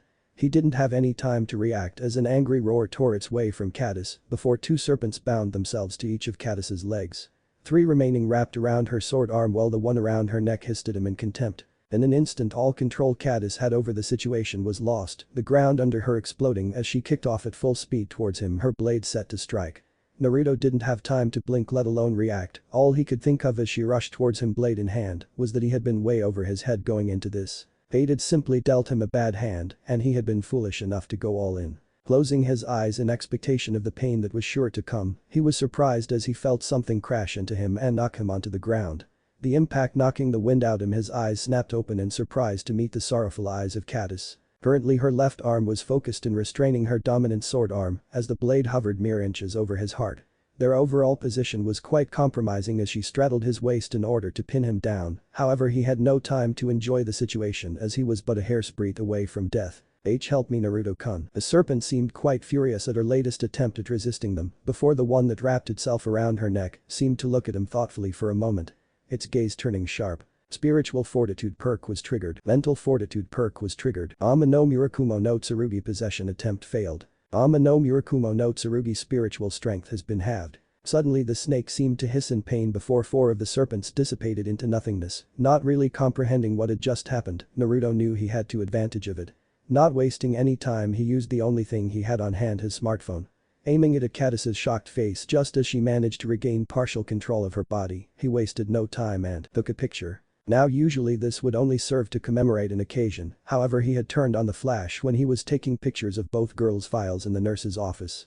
From such close proximity, this resulted in Caddis being temporarily blinded as a result, her hands instinctively going up as she attempted to shield her eyes from the numerous other flashes that followed. He wasn't conservative in his panic. Seeing that the Irachi was still reeling from the recoil of its failed possession and that it had unconsciously followed Caddis's instinctual reaction to shield her eyes, he saw his opportunity. There was only a single snake tying down each of her 4 limbs at the moment, which meant that her sword arm was the weakest it had ever been since he encountered her. Taking his chance, he grabbed her sword arm, pried her hand open, and took the sword before she could even react. Instantly he felt as Caddis slumped against his chest in exhaustion, she crumbling atop of him like a puppet with its strings cut. The serpents had vanished, and all that remained was a very emotionally and physically exhausted girl. The Kusanagi, on the other hand, spiritual fortitude perk was triggered. Mental fortitude perk was triggered. Ama no Murakumo no Tsurugi possession attempt failed. Ama no Murakumo no Tsurugi spiritual strength has been halved. Spiritual fortitude perk was triggered. Mental fortitude perk was triggered. Ama no Murakumo no Tsurugi possession attempt failed. Ama no Murakumo no Tsurugi spiritual strength has been halved. Ama no Murakumo no Tsurugi does not have enough spiritual strength to attempt possession. Ama no Murakumo no Tsurugi does not have enough spiritual strength to attempt possession. Ama no Murakumo no Tsurugi does not have enough spiritual strength to attempt possession. Ama no Murakumo no Tsurugi does not have enough spiritual strength to this fucking sword. The message kept repeating endlessly, the damned sword seemed keen to spite him, even if it couldn't possess him. He wouldn't humor its attempts, he already knew how to shut it up, after all it couldn't do shit if he wasn't holding it. Too tired to bother, he simply threw the sword across the roof before he continued to lie on his back, the emotional and mental exhaustion of the whole thing having taken a far greater toll on him than he had expected. However, now that he had saved Caddis, he couldn't help but feel relieved. He might not have known Caddis very well prior to this, but following this whole incident, he somehow felt closer to her than ever before. The fact that she was currently lying on his chest definitely wasn't the reason for such a feeling. Not at all. Hearing the gentle cries coming from Caddis as she sobbed into his chest, he knew that she had finally regained her bearings. Yet she didn't let go of him, rather she clung even tighter as if he alone could stop her world from falling apart. Her cries steadily increasing in volume as she relived the horror of the last few hours. Now Naruto wasn't exactly the best at comforting people. In his not so humble opinion, he thought that role was better reserved for someone like Murayama who could understand what Caddis was going through. However, Murayama wasn't here at the moment and as such it fell to him to help her get through this. Call it a sense of responsibility derived from saving her life. Awkwardly rubbing her back in what he hoped was a comforting fashion, he said the first thing that came to mind, "You are quite the hard girl to get a hold of, Caddis." That seemed to have the desired effect as her cries died down before she looked up at him with a confused expression, her tear-stained face making for a heartbreaking sight. Scratching his face awkwardly at how intently she was staring at him, he decided to press on, "You know you look much prettier with a smile. A happy Caddis is the best Caddis." She seemed to stare at him blankly for a moment before she broke into a smile at the corniness of it all, the way he said it so seriously all too amusing to her. "Baka, don't tell me you came all this way to flirt with me with such cheesy pickup lines." Caddis laughed as she looked at him with a sad smile, her thoughts far too burdened to smile from the bottom of her heart. Feeling the flow of the conversation turning in his favor, he grew more confident as his smile turned slightly teasing. "Well, I mean, yeah, what else does a dashing young man such as myself have to do at 1 in the morning? Sleep." "Touché, how about this then? I'm actually a nighttime vigilante that hunts down supernatural beings from another world. Ever since I was young I could see ghosts, setting me apart from other kids my age. However, one day my life completely changed when I uncovered the existence of hungry and tormented spirits that prey upon the innocent. Those vengeful spirits are known to humans as Ashalos." That's the plot summary for Bleach. Caddis Suckamete, the fact that she had almost believed him for a moment due to her own personal experience, far more embarrassing than she would admit. "So you do like anime, interesting. Here I thought you were the kendo princess of Kuo. To think that such an upright studious girl is really a closet otaku. For shame, Caddis-chan." Naruto rebuked with a fake disappointed expression, he inwardly amused that even now that Caddis had stopped crying, she had made no effort to get off of him. Maybe Caddis wasn't just an otaku, but a closet pervert too. They certainly had a lot in common if that was the case. Caddis, however, could barely follow the conversation as Naruto transitioned from one thing to another so quickly it barely gave her time to think. One moment he was flirting with her and the next he was calling her an otaku, yet the conversation felt so natural that it startled her. It was as if they had been friends for years, rather than classmates that barely talked to one another. It's mainstream, everyone knows about Bleach even if they don't watch anime. Caddis weakly defended herself as one of her most well-kept secrets came out to light. "Oh really, then Caddis, what sort of anime do you consider not to be mainstream? Unless of course you consider all anime that aren't a part of pop culture to be trash," Naruto said as he trailed off at the end, leaving the meaning clearer that if she didn't say anything, then all other anime were garbage. Willie really liked Madoka Magica, Caddis admitted as she shyly defended one of her favorite anime from being called trash. Did you say something? Speak up, Caddis, the wind is louder than you." Naruto said in an all too annoying fashion. "I said that I like Puellamagi Madoka Magica. I was raised on magical girl cartoons so I can appreciate what they did with the show." A flushed Caddis exclaimed, she speaking out with all the protectiveness of a lioness protecting her young. "Madoka Magica, never heard of it," Naruto dismissively proclaimed as he turned away from her, leaving a flustered and disbelieving Caddis in his wake. "What do you mean you haven't heard of it? It may not necessarily have been one of the most popular of anime, but it was still pretty well received." Caddis said in disbelief, surprised that the boy in front of her hadn't even heard of it. "How could I have heard of it? I mean, it's not mainstream and I haven't heard anyone mention it, so it must obviously be trash." Madoka Magica is not trash, it is an underappreciated piece of art that is as overlooked as the Monogatari series. If anything, it's the fault of mainstream anime that such amazing works are often overlooked. After all, even an idiot can understand the plot of Bleach, but it takes some intellect to comprehend the subtle references of anime like Madoka Magica and the Monogatari series. Caddis said as she went full-blown defensive mode, driving her finger into his chest to accentuate her points as she graced him with the cutest frown he had ever seen. Leaning closer to her, she backed off in surprise as she was suddenly reminded of their close proximity, their faces only inches apart. He looked at her with a serious expression. What, you want to fight?" Caddis asked, a tad bit apprehensive about the sudden shift in mood, maybe she'd been a bit too vocal about her opinions. "I'm sorry." "What?" "I'm sorry for not being a little bit faster. I'm sorry for not knowing what to say. I'm sorry I couldn't give you the happily ever after you wanted, and most of all I'm sorry that I never got to know how amazing you were," Naruto said softly as he rested a hand gently over her cheek, it only taking her a moment to realize what he meant. He had been too late. Resting her hand atop his own as tears started to flow freely down her face, she couldn't help but feel her emotions get the better of her. However different from her previous sorrow and heartbreak, all she could feel now was regret. Like a shooting star, he had shown up out of the blue and brought light to her dark world, playing the part of her knight in shining armor. He had exceeded her every expectation. He was silly, funny, and kind. He had resonated with her in a way she could hardly describe. They could have been friends, perhaps even something more if given the chance. Her vision darkening, she couldn't help but gaze into his sapphire blue eyes as her thoughts drifted to a tomorrow that couldn't be. This was goodbye. "Don't cry, you look prettier with a smile, so won't you smile for me, Caddis?" Naruto whispered as he too grew teary-eyed, his heart bleeding at this loss for reasons he could hardly understand. "No, I don't want to go. I want to stay." Such heartfelt cries remained silent as she graced him with the brightest smile she could muster amidst her tears. So damn beautiful, Naruto thought at the sight before him. It was his sin to see this smile fade. "You will always be my biggest what if," Naruto admitted, his voice nothing more than a whisper. "As will you be mine," Caddis admitted, surprising the blonde, before his eyes softened in understanding as he looked at her tear-streaked face. "I see, I think I now understand why the system assigned me such an unreasonable quest." Before they knew it, the distance between the two became non-existent as their lips met in a tender and innocent kiss. This short 3-hour romance would take it to heart. He had never been as afraid to open his eyes as he was at this moment, the fear that she would be gone by the time he did so enough to take his breath away. There were so many things left unsaid, however that one kiss helped express their thoughts, much more than any number of words seemed capable of. Breaking the kiss, what he heard her whisper in his ear was 1,000 times better than 1,000 farewells, far more meaningful than a mere goodbye. "Thank you." Just like that, Caddis shattered in his arms, she turning into motes of light as her body, overburdened by the power that only a god could properly wield, finally gave way. Knowing it was coming made it no less painful when it happened. This was their game over. Opening his eyes, he found himself alone, the stars overhead the sole witness of what had transpired here tonight. Sitting up, he couldn't help but feel older, as if his childish nature had perished along with the girl that had stolen his first kiss. A tad bit more mature because of what he went through, he couldn't help but feel resentful over the situation. He had given it his all, yet it wasn't enough. He felt angry. Angry at himself for being too late, angry at the system for assigning him such a bullshit quest, and angry at Caddis for being so amazing that he couldn't help but feel like this in the first place. It just wasn't fair. He should be stronger than this, so why was it that he couldn't stop crying? Why was he falling apart over a girl he hardly knew? He shouldn't feel this way, yet it felt as if he lost something today.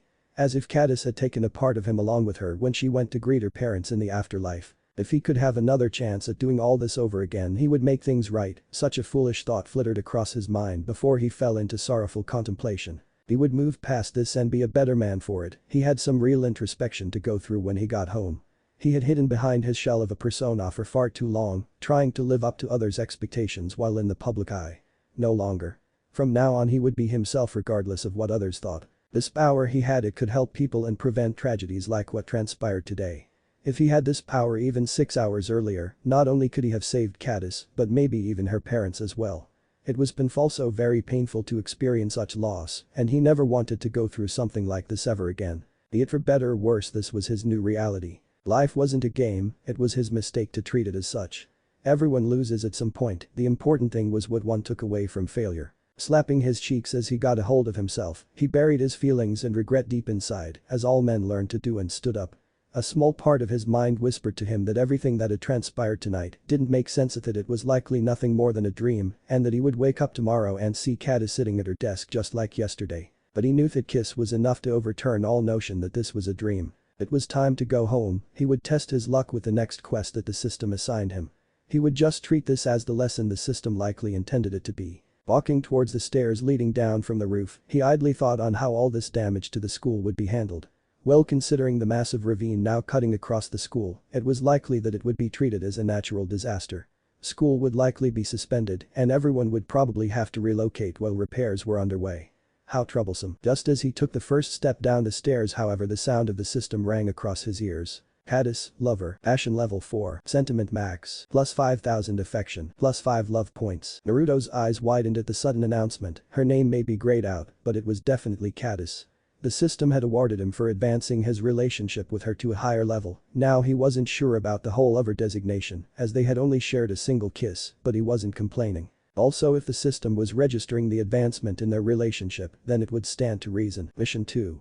The beginning completed. Mission awards. Idol Mortal Savior. Caddis. Additional rewards. Idols. Idol the Strategist. Idol Heartbreaker. Perks. Perk the Savior. Perk Disposition of the Ancients. Item Other. Item Ama no Murakumo no Tsurugi. Sealed. 3 achievements unlocked. Trophy viewer has been updated. Scene unlocked. Kuo Academy. Night. Stats points distributed. Error. Award Caddis is currently unavailable. Request replacement or challenge query in order to continue. His grin was so large it threatened to split his face. He knew the system wouldn't let him down. Replacement. A person couldn't be replaced. Caddis was irreplaceable. Game over. Ha, it was only round 2. Punching the button that said to challenge query, he saw as the world suddenly seemed to pause in response as a loading screen appeared in front of him. Query challenge claim made over award Caddis against admin. Primordial Death has accepted the challenge. Mission 3. The Darkest Night Nightfall. Survive for 8 hours. Rewards. Caddis, Undying. Heavenly Law Death. Idols. Idol. The Anomaly. Idol. Heaven Defying. Idol. Survivor. Idol. Mortal God. Idol. Subjugator of Reapers. Perks. Perk. Death's Favor Resistance to Instant Death. Perk. Eyes of the Shinigami. Perk. Subjugator of Reapers. Perk. False Death. Perk. Immolation. Perk. The Anomaly. Items Other. Item. Death's Rope Fragment. Item. Death's Tears. X3. Item. Death's Breath. X25. 850,000 money upon completion. 50,000 affection. 20 love points. Survive 8 hours. He could that in his sleep. This went far beyond a mission, this time it was personal.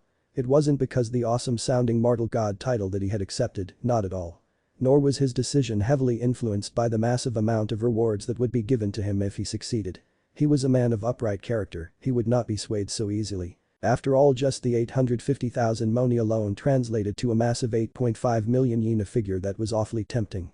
However, even amidst the numerous rewards, there was no doubt that Caddis was first and foremost amongst them, everything else was just a bonus. He just needed to survive, he would just stick to his policy of running away first and asking questions later while dealing with anything that might be thrown his way.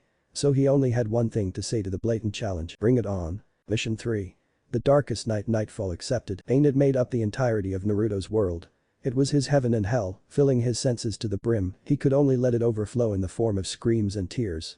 Through bleary eyes he could see as the stars fell like raindrops from the sky silently parting before him like the curtains to a grand play of which he was the sole witness. His hand feeling like it was on fire, he could only gaze dumbfounded at the sight before him. Having devoured the moon in the sky, there stood a window to nothingness, a spiraling vortex of such grand magnificence that all who cast their eyes upon it instinctively knew that they were gazing at something that shouldn't exist.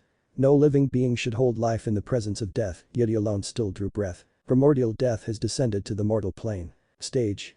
Kuo Academy, Night, has been elevated to a higher world for the duration of Mission 3. New stage. Kuo Academy, Purgatorium. Feeling the pain on his left hand finally diminish, he looked down upon it, only to find a strange seal seared into his flesh. Death mark, 8 hours, you have been branded by death, despair all who hold the mark as death will soon follow. The description his divine vision picked up was pretty grim and caused a feeling of foreboding to build in his heart. His hand trembling as he cradled it to his chest, he cast his eyes once more towards the spiraling white vortex in the sky, he didn't know why, but he expected death to be more corporeal in a sense. Like the Grim Reaper from legend with his hooded black cloak and skeletal appearance, honestly even a guy holding a scythe would do. Maybe Bleach had spoiled him to Death Gods and how they should look badass. Death God's eye has been used by Primordial Death. Primordial Death has breathed into a lower world. As the notification rang out, a white mist seemed to emerge from the vortex, it spiraling down as it twisted and writhed like a snake as it bore down on him. However, before he could even have a chance to feel offended at the seemingly half-hearted attack, his world exploded into a sea of notifications. Spiritual Fortitude activated, Soul Destruction attempt failed. Spiritual Fortitude activated, Soul Desecration attempt failed. Spiritual Fortitude activated, Soul Devour attempt failed. Spiritual Fortitude activated, Soul Absorption attempt failed. Spiritual Fortitude activated. Mental Fortitude activated, Madness attempt failed. Mental Fortitude activated, Insanity attempt failed. Mental Fortitude activated, Depression attempt failed. Mental Fortitude activated, Hell Whispers attempt failed. Mental Fortitude activated. Constitutional Fortitude activated, Two-Faced God attempt failed. Constitutional Fortitude activated, Hell Resonance attempt failed. Constitutional Fortitude activated, Negative Frequency Oscillating attempt failed. Constitutional Fortitude activated, Rapture of Angels attempt failed. Constitutional Fortitude activated. Naruto's eyes widened in horror as hundreds of notifications sounded out, the list scrolling down endlessly as every sort of attack imaginable that wasn't part of the physical spectrum was attempted on his being. If it weren't for those 3 perks, he would be dead dozens of times over by now. Gazing at the mist in quickly growing horror, he came to realize that all this was without it even touching him. All those status effects were derived solely from its mere presence. There was no way can't win. He can't survive against that thing for 8 hours. The almighty debuff successful, all stats lowered to lowest possible denominator to sustain life 1. Heavenly Tribulation successful, death is permanent and the heavens conspire against you. Hidden skill acquired. Beneath the eyes of gods you are 50% easier for higher beings to overlook. Hidden skill acquired. Overbearing mortal, you are immune to the pressure of higher beings. Hidden skill acquired. Challenger of creation, the god in you stirs. His luck had run out, a few status effects made it past the safety net his perks provided him. Instantly he felt as his body lost all strength and his breathing grew labored and painful. He needed to run away to hide. However, his body protested towards his every action. The stat decrease allowed him to keep his life, but it was to a point so close to death that killing him would nearly be a mercy. Only the sharp pain in his hand reminded him of the task at hand and helped him keep a cool head, his new disposition of the ancient's perk working in overdrive as he came to the conclusion that his body was unaltered. This sense of weakness was derived from the system limiting his pre-existing attributes. He wasn't truly uglier or less charming, it was just others would perceive him that way. If that was the case, then while his strength was lowered to 1, it didn't mean that his muscles and bone structure would instantly become frail, it would simply revert to default. He simply felt weaker. Coming to this conclusion, Naruto knew he had to get inside before the mist fell over the school. Turning around, he took a step only to nearly have his entire leg give out from under him. What the hell is this? Naruto cried inwardly as his leg went numb. It was like his brain couldn't control his body properly, as if his own arms and legs didn't belong to him. The intelligence stat. He thought in realization before he dumbly raised a hand to his throat as he found that he couldn't speak. I'm not smart enough to talk anymore. Naruto tried to speak only to let loose a guttural cry, tears brimming at the corner of his eyes as he found himself incapable of the simplest of actions. Only then did he understand the real repercussions that such a system held in store for him. He was trapped inside of his own body, stripped of the barest of human decencies. He couldn't even fight the death that was coming for him. However, he couldn't give up, he couldn't allow death to win with a mere breath.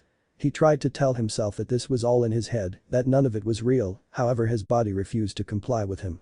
Bound by some higher power that he wielded but hadn't truly even begun to understand. Fear seized his heart, his breath still as painful as ever quickened as his eyes darted towards the approaching cloud of death that was threatening to blanket Kuo in a curtain of mist.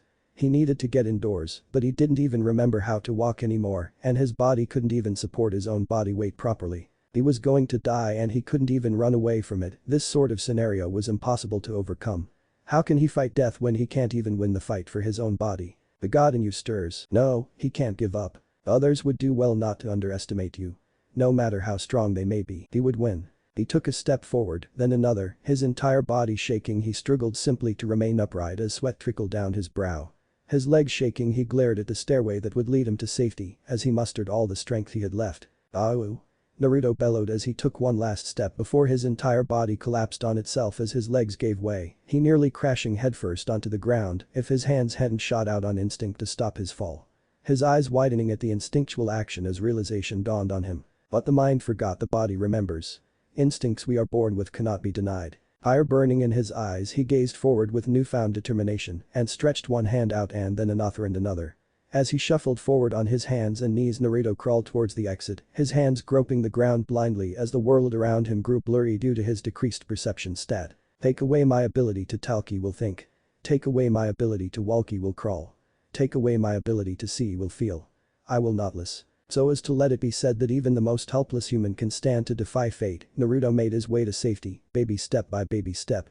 His gait slow and his strength feeble, he didn't give up as he made his way to the stairs, death slowly encroaching down on him from above. Every second endless, every breath precious, the beating of his own heart in his ears was the sole marker he counted on, as he knew that the moment he lost, he would never hear it beat again. Rivulets of sweat streaming down his face as his decreased strength and endurance protested against even such a simplistic action as crawling. He couldn't even stop to wipe at his eyes, as he knew that if he stopped now, he wouldn't be able to find the strength to go on. It was then that as he was crawling forwards that his hand suddenly caught empty air, his eyes only having a moment to widen in shock as he tilted forwards at the unexpected lack of contact. Only then did he remember his luck stat had also decreased to 1. He had reached the flight of stairs. Stumbling down the flight of stairs, Naruto hit his head on the 3rd step down, broke his nose on the 7th, and nearly fractured his wrist on the 12th.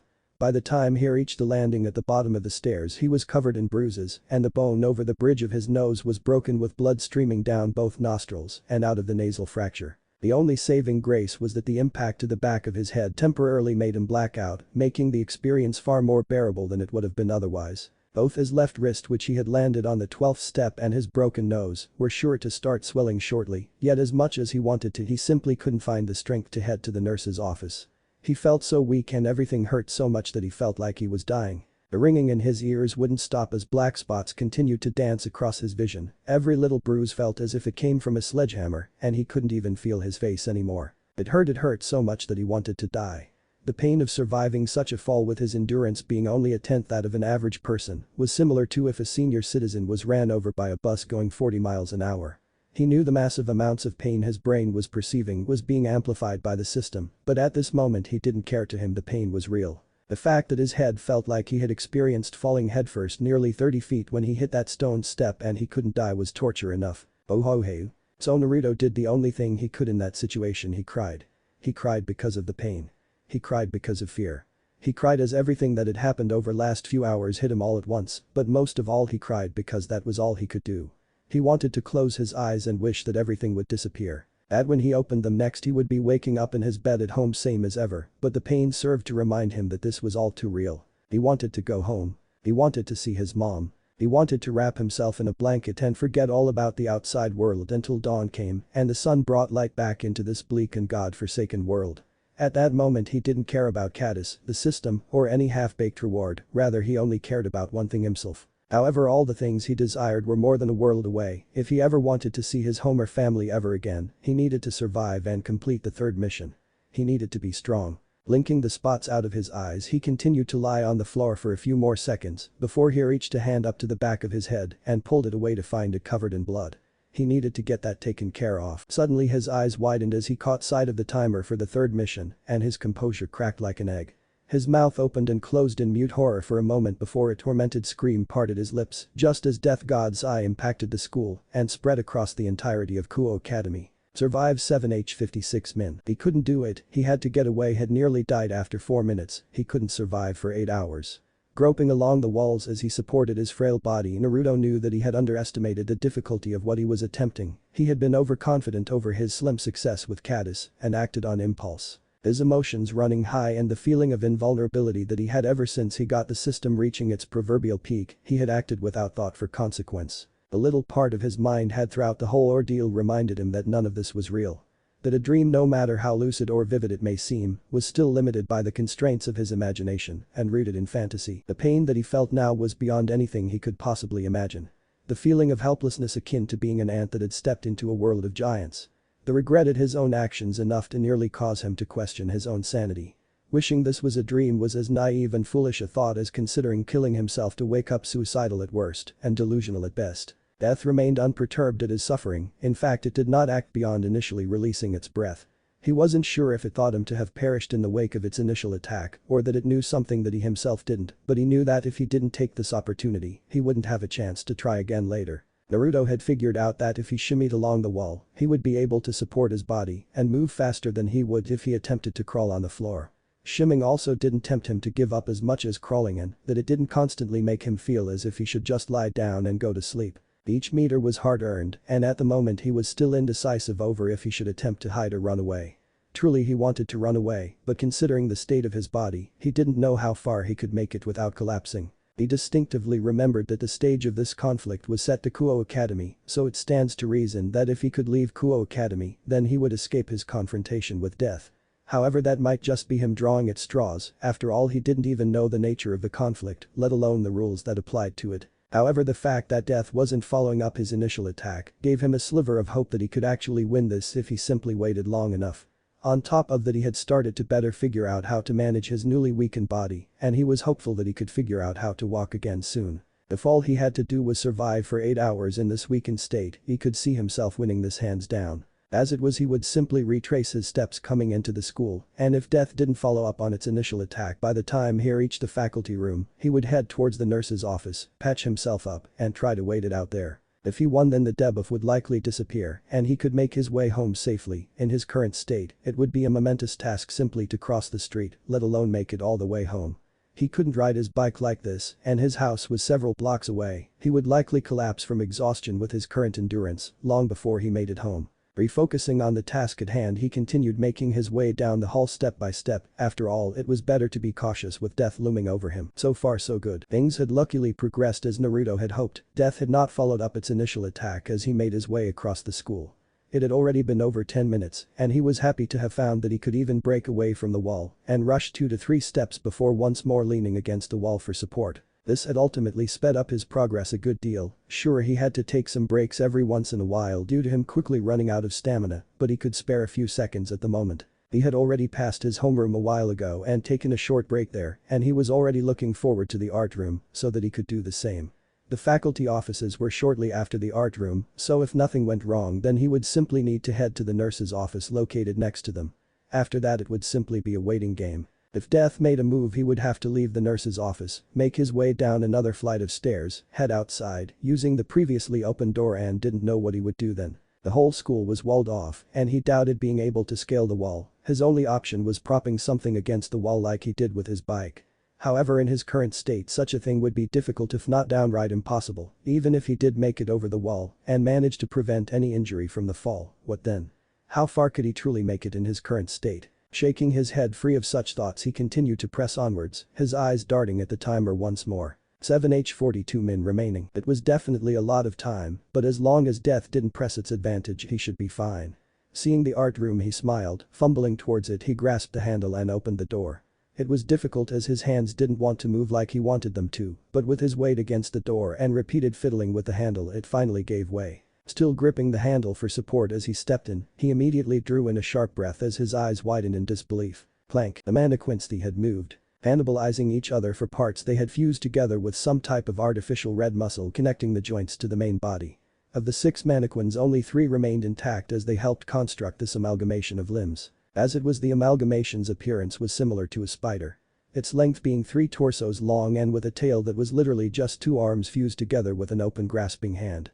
It had 6 arms, 6 soon to be 8 legs, and 2 of its many arms held the 2 heads of the mannequins that had already been cannibalized. What? His divine vision activated out of shock. Possessed mannequin, a toy brought to life by death's breath. Possessed mannequin, a toy brought to life by death's breath. Possessed mannequin, a toy brought to life by death's breath. Amalgamation, a perversion of life, animated by death's breath. It holds no soul and exists in the absence of death.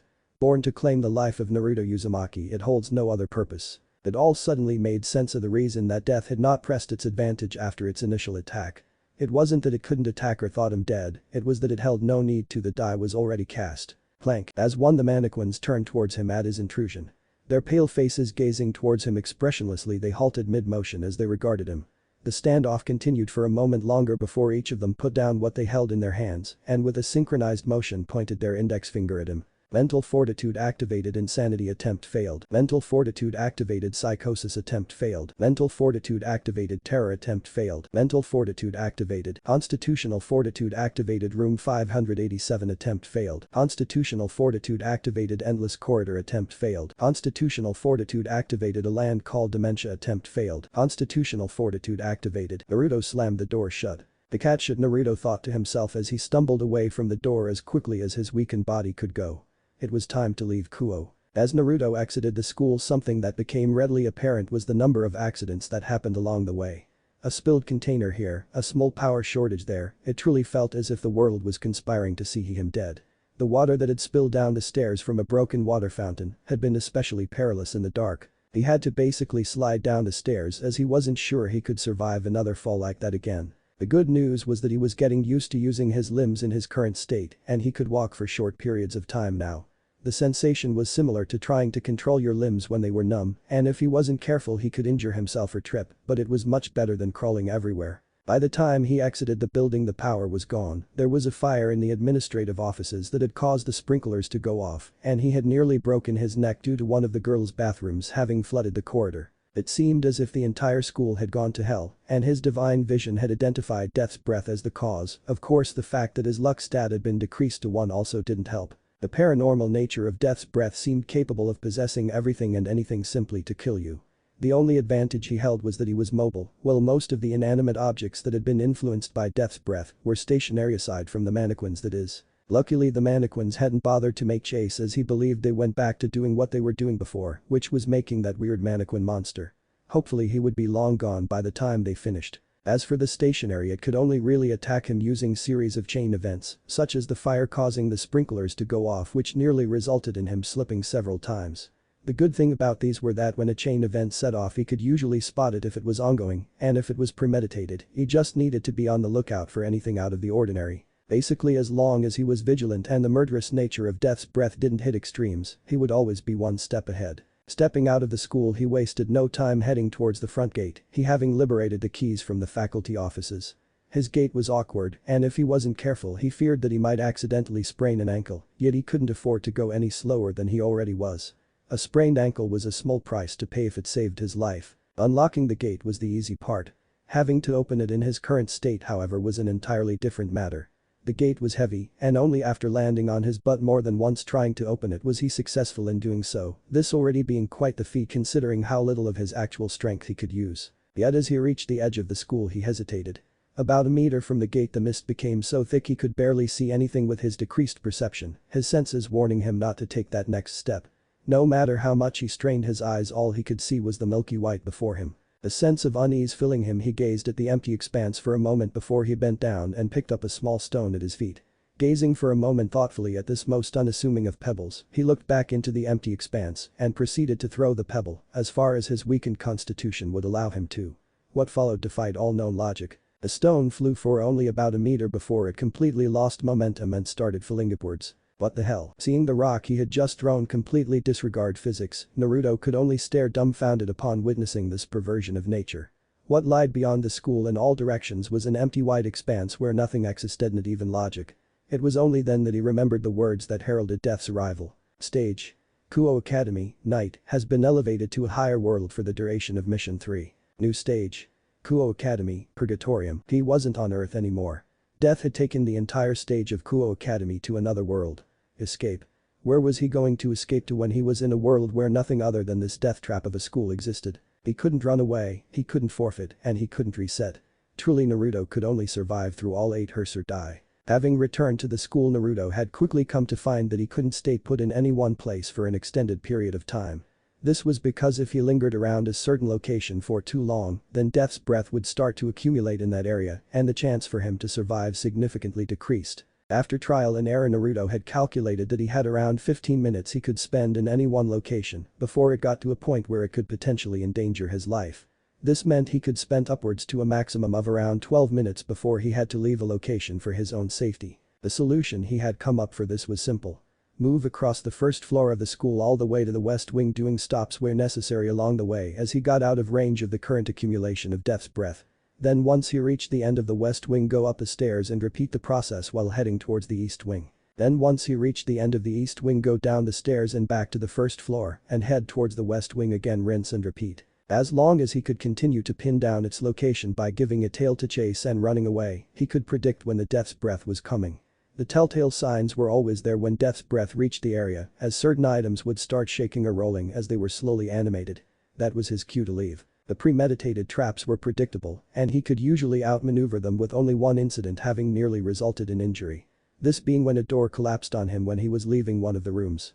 Either way, his system was proven effective by how much time had passed so far without incident. 7h13 min remaining. Yet as he staggered down the hall now, he was forced to acknowledge his inability of trying to predict death. Minutes ago his predictions were blown out of the water as death approached from all sides, breaking the pattern he had thought it had established as it gave him chase. The reality this presented to him much scarier than the thought of inanimate objects trying to kill him. Death's breath was getting smarter. Don't ask him to explain how an attack that had initially been nothing more than a breath could possess the necessary sentience to wield intellect. If he knew such an answer, he would rather know how it was capable of animating inanimate objects in the first place. The fact was that it wasn't blindly chasing him anymore, and its traps had become more cunning with every attempt at his life. His one advantage, that was his human intellect, was slowly being overcome as it grew more intelligent with each attempt at his life. It could learn, it could think, and most frightening of all, it could hunt. Ahaha. Naruto greedily gulped down air after his most recent brush with death. It had blocked one of the doors and started a fire inside the room. If it wasn't for him having managed to regain enough control over his body to ram the door open, he would have died. It still hurt like hell though due to his decreased endurance. I need to gain a bigger lead on death, I can't allow it to catch up. Thinking so to himself, Naruto decided to press his advantage at the moment rather than taking another break. From now on he wanted to be on the other side of the school before giving tail. Death seemed more than capable of chasing him regardless. Clink, clink, clink, clink, clink, clink, clink, clink. Just as he was about to leave, however, he heard a tapping sound, like nails on chalkboard. It grated on his ears and filled the quiet with its desire to be acknowledged. Curious, incessant, annoying, these words could accurately describe that sound. Yet why was it we did it filled him with such a sense of dread that it caused his heart stop dead in his chest upon hearing it. Mechanically turning his head towards the source of the sound, Naruto found himself looking towards the windows that lined the hall only for his eyes to widen in terror as a strangled cry died in his throat. The source of the sound was fingernails tapping against glass, incessantly repeating the same steady rhythm over and over again. No, this isn't fair, he couldn't have completed it already. There, tapping against the glass with a perpetual smile on its countenance, was a white face, set on ivory shoulders, and an alabaster frame. It gazed towards him unseeingly as two hands pressed against the glass. With a halo of assorted limbs, its decidedly female upper body stretched to accommodate the numerous conjoined torso that followed. The patchwork monster had 4 long gangly limbs that served as its main form of mobility, 2 other sets of arms on its back and front respectively, and a long elongated tail grasping a single unseeing mannequin head. 2 other arms served to hold another pair of heads that it used to constantly monitor its sides, the rest of its limbs being neatly folded into its body. With the red artificial muscle now only slightly visible at the joints and its figure looking reminiscent of a spider or centipede, the amalgamation was complete. Ready to carry out its intended task. For a moment the standoff continued in silence, the amalgamation having stopped its incessant tapping upon garnering his attention. It simply looked at him, a dark thought coming to mind upon seeing this. Just now the amalgamation could have killed him and he would have never known.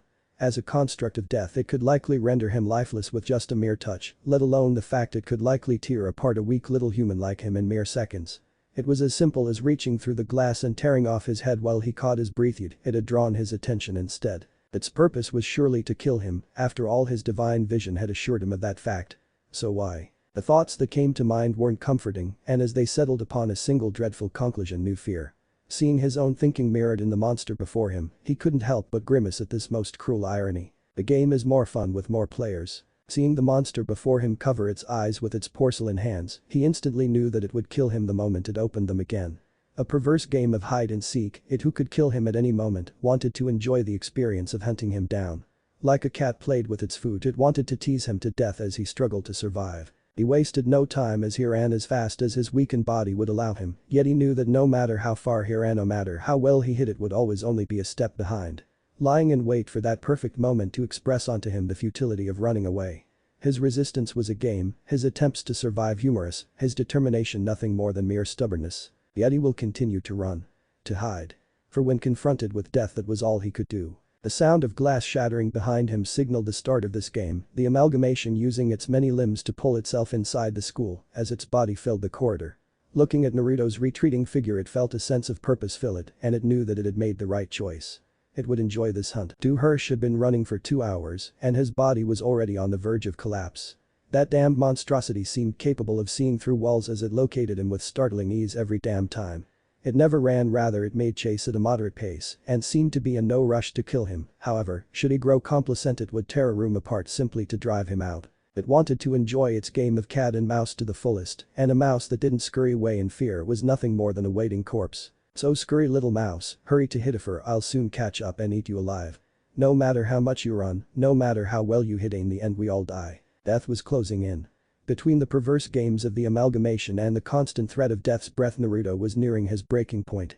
The only reason he still drew breath in the first place was due to the sick games of the amalgamation, as it could have already killed him a dozen times over by now. It seemed inclined to prolong the experience as long as possible before actually killing him, was sure it would make his death a slow and painful one as well. Crash. Naruto was quick to duck behind a table as the door was blasted off its hinges by the multi-limbed monstrosity that was the amalgamation. Quieting his breathing to a barely audible level, he cast his eyes towards the blazer that he had previously placed on the back of a chair as he waited for the perfect moment to escape. The room was dark and the shadows long and ominous. Yet as the monster calmly entered the room, its massive body barely managing to fit through the doorframe, the room grew ever darker. Its presence suffocating, it took long deliberate steps while it glanced around with all the innate curiosity of a child as it searched for him. Its many heads twisting this way and that as it searched. This pattern had repeated before, and he knew that if it didn't find him after 30 seconds of entering a room, it would proceed to throw a tantrum and tear the room apart. In the girls' locker room, it had nearly crushed the locker he had been hiding in at the time, and he only managed to escape due to it having passed his locker before starting its tantrum. The amalgamation would catch up to him in the halls in no time, and as such, he was often forced to hide in rooms, both to regain his stamina and to buy some time. Upon getting cornered in a room, the amalgamation would give him 30 seconds to hide before it would barge through the door and search the room.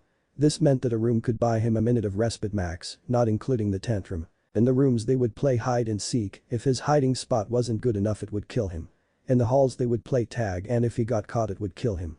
The rules were straightforward and the game's intuitive. He hated to say it, but for the most part the amalgamation was fair, however as a human, he had certain limitations that the amalgamation simply didn't possess, and no matter how hard he treated this was never going to be a game he could win. It didn't afford him much time to rest, only just enough time to hide, and even if it lost sight of him, it would soon catch up and resume its game. The floor trick that he used on the death's breath didn't work on the amalgamation, as it would simply break a window and maneuver itself onto the other floor in the direction he was trying to run to. As for Death's Breath, the chained events were still following closely behind, while the premeditated traps had grown progressively more numerous over time. However, because of this and the near constant presence of the amalgamation, he had started to unravel the mechanics behind how it was tracking him. If he could properly comprehend how the Death's Breath was hunting him down, he would be able to properly circumvent it, however in order to do so, he had to escape the amalgamation first and put a good deal of distance between the two. Since the floor trick didn't work, this meant one thing: a dead sprint across the courtyard. If he could distract it and focus its attention elsewhere as it threw its tantrum, he should be able to widen the gap between them considerably. If he could get 3 minutes. He could cross over to the other side of the school and escape its constant chase, enough to do anything. As such, he set up a trap, and over the last 2 passes on this room, everything had already been put in place. All he needed was to spring it. 30 seconds had passed. Naruto observed as the amalgamation stopped before its entire body started to clatter unnaturally, it being an innate sort of expressive function that he determined was likely the equivalent of some sort of emotion. Frustration. Grief maybe. He didn't know, but he knew what it signified. A tantrum. That's it, cry like you always do and then not hearing it there can't find anywhere. Not fair cheat shied, but cannot find isn't hide and seek. Seeing it grow increasingly agitated, he waited for the moment it all hit a boiling point and, "Hi, this is Naruto Uzumaki." There. The amalgamation instantly pounced onto the source of the voice and proceeded to tear the perpetrator to shreds. Yet the blood and screams that should come weren't there, and the silence of death did not follow. "I'm currently busy at the moment, so please leave a message after the tone beep." Naruto wasted no time as he sprinted past the stunned amalgamation that was gazing dumbly at the now shattered screen of a phone that had been hidden in the inner breast pocket of Naruto's blazer. Picking up the phone with a dainty hand, it looked over it curiously for a moment before realization dawned upon it. The foreign emotion that was anger filling it for the first time in its short existence. Tricked, it had been tricked. Crushing the phone in its grasp as it shook in anger, the amalgamation had but a single thought come to mind, its anger completely overwhelming its childish demeanor. "That cheater." Roaring inwardly, it wasted no time in making chase as it rushed out of the room at a speed much greater than what it had exhibited thus far. All form of restraint having been discarded in its anger. Naruto, however, wasn't running. As he waited for the charging monster to approach, he stood his ground in the hall, waiting ever so patiently for it to draw closer. Only when the amalgamation was about to crash into him after bursting through the door did he jump to the side just as it barreled past. Its many hands quickly reached out to stop itself as its initial charge failed, yet it found itself unable to secure a foothold. Its numerous limbs slipped out from under it, and its momentum continued unimpeded as it crashed through the window and into the darkness below. Making sure not to slip on the cleaning chemicals he had purposely spilled in the entryway, Naruto looked out the window in disbelief. At work, Ed could hardly believe his plan had actually worked. Normally the amalgamation wouldn't have made such a simple mistake, however, having seen its behavior over the last 2 hours, Naruto had determined that it possessed some degree of emotion.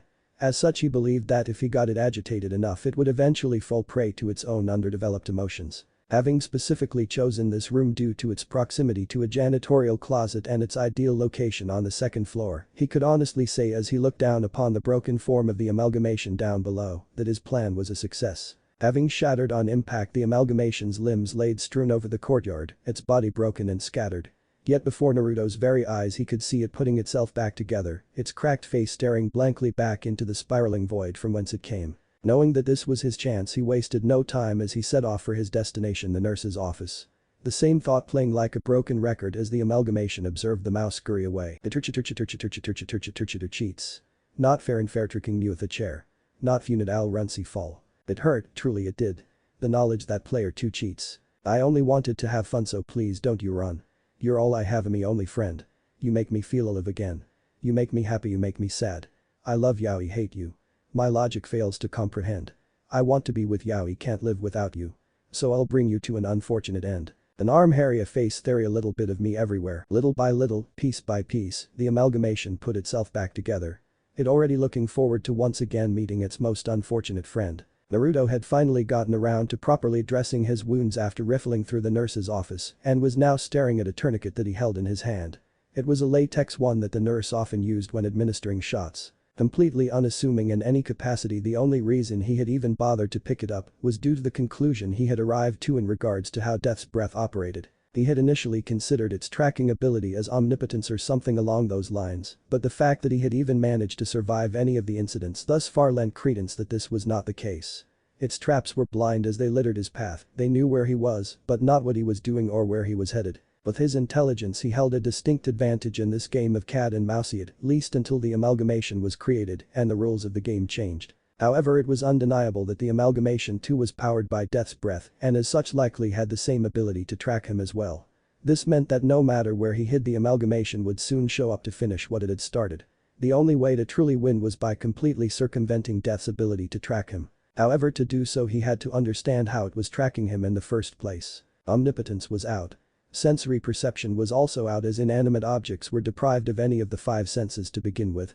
Rather, he was fairly confident it had something to do with the initial appearance of Death's breath.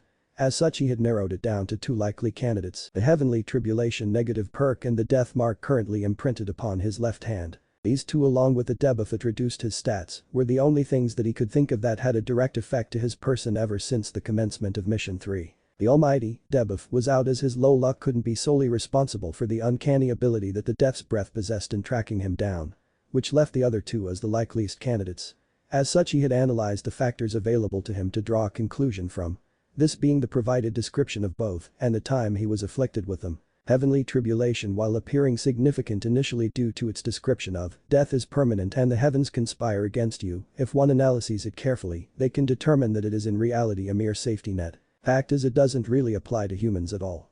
What it merely expresses is that supernatural entities that can come back from death or are immortal permanently die, and that beings that are part of the heavenly realm, gods probably, can't draw aid from there. Observing it from this standpoint, it makes the negative perk completely inconsequential to him. This left the likeliest candidate of Alth death mark. Its description read, "You have been branded by death, despair all who hold the mark as death will soon follow."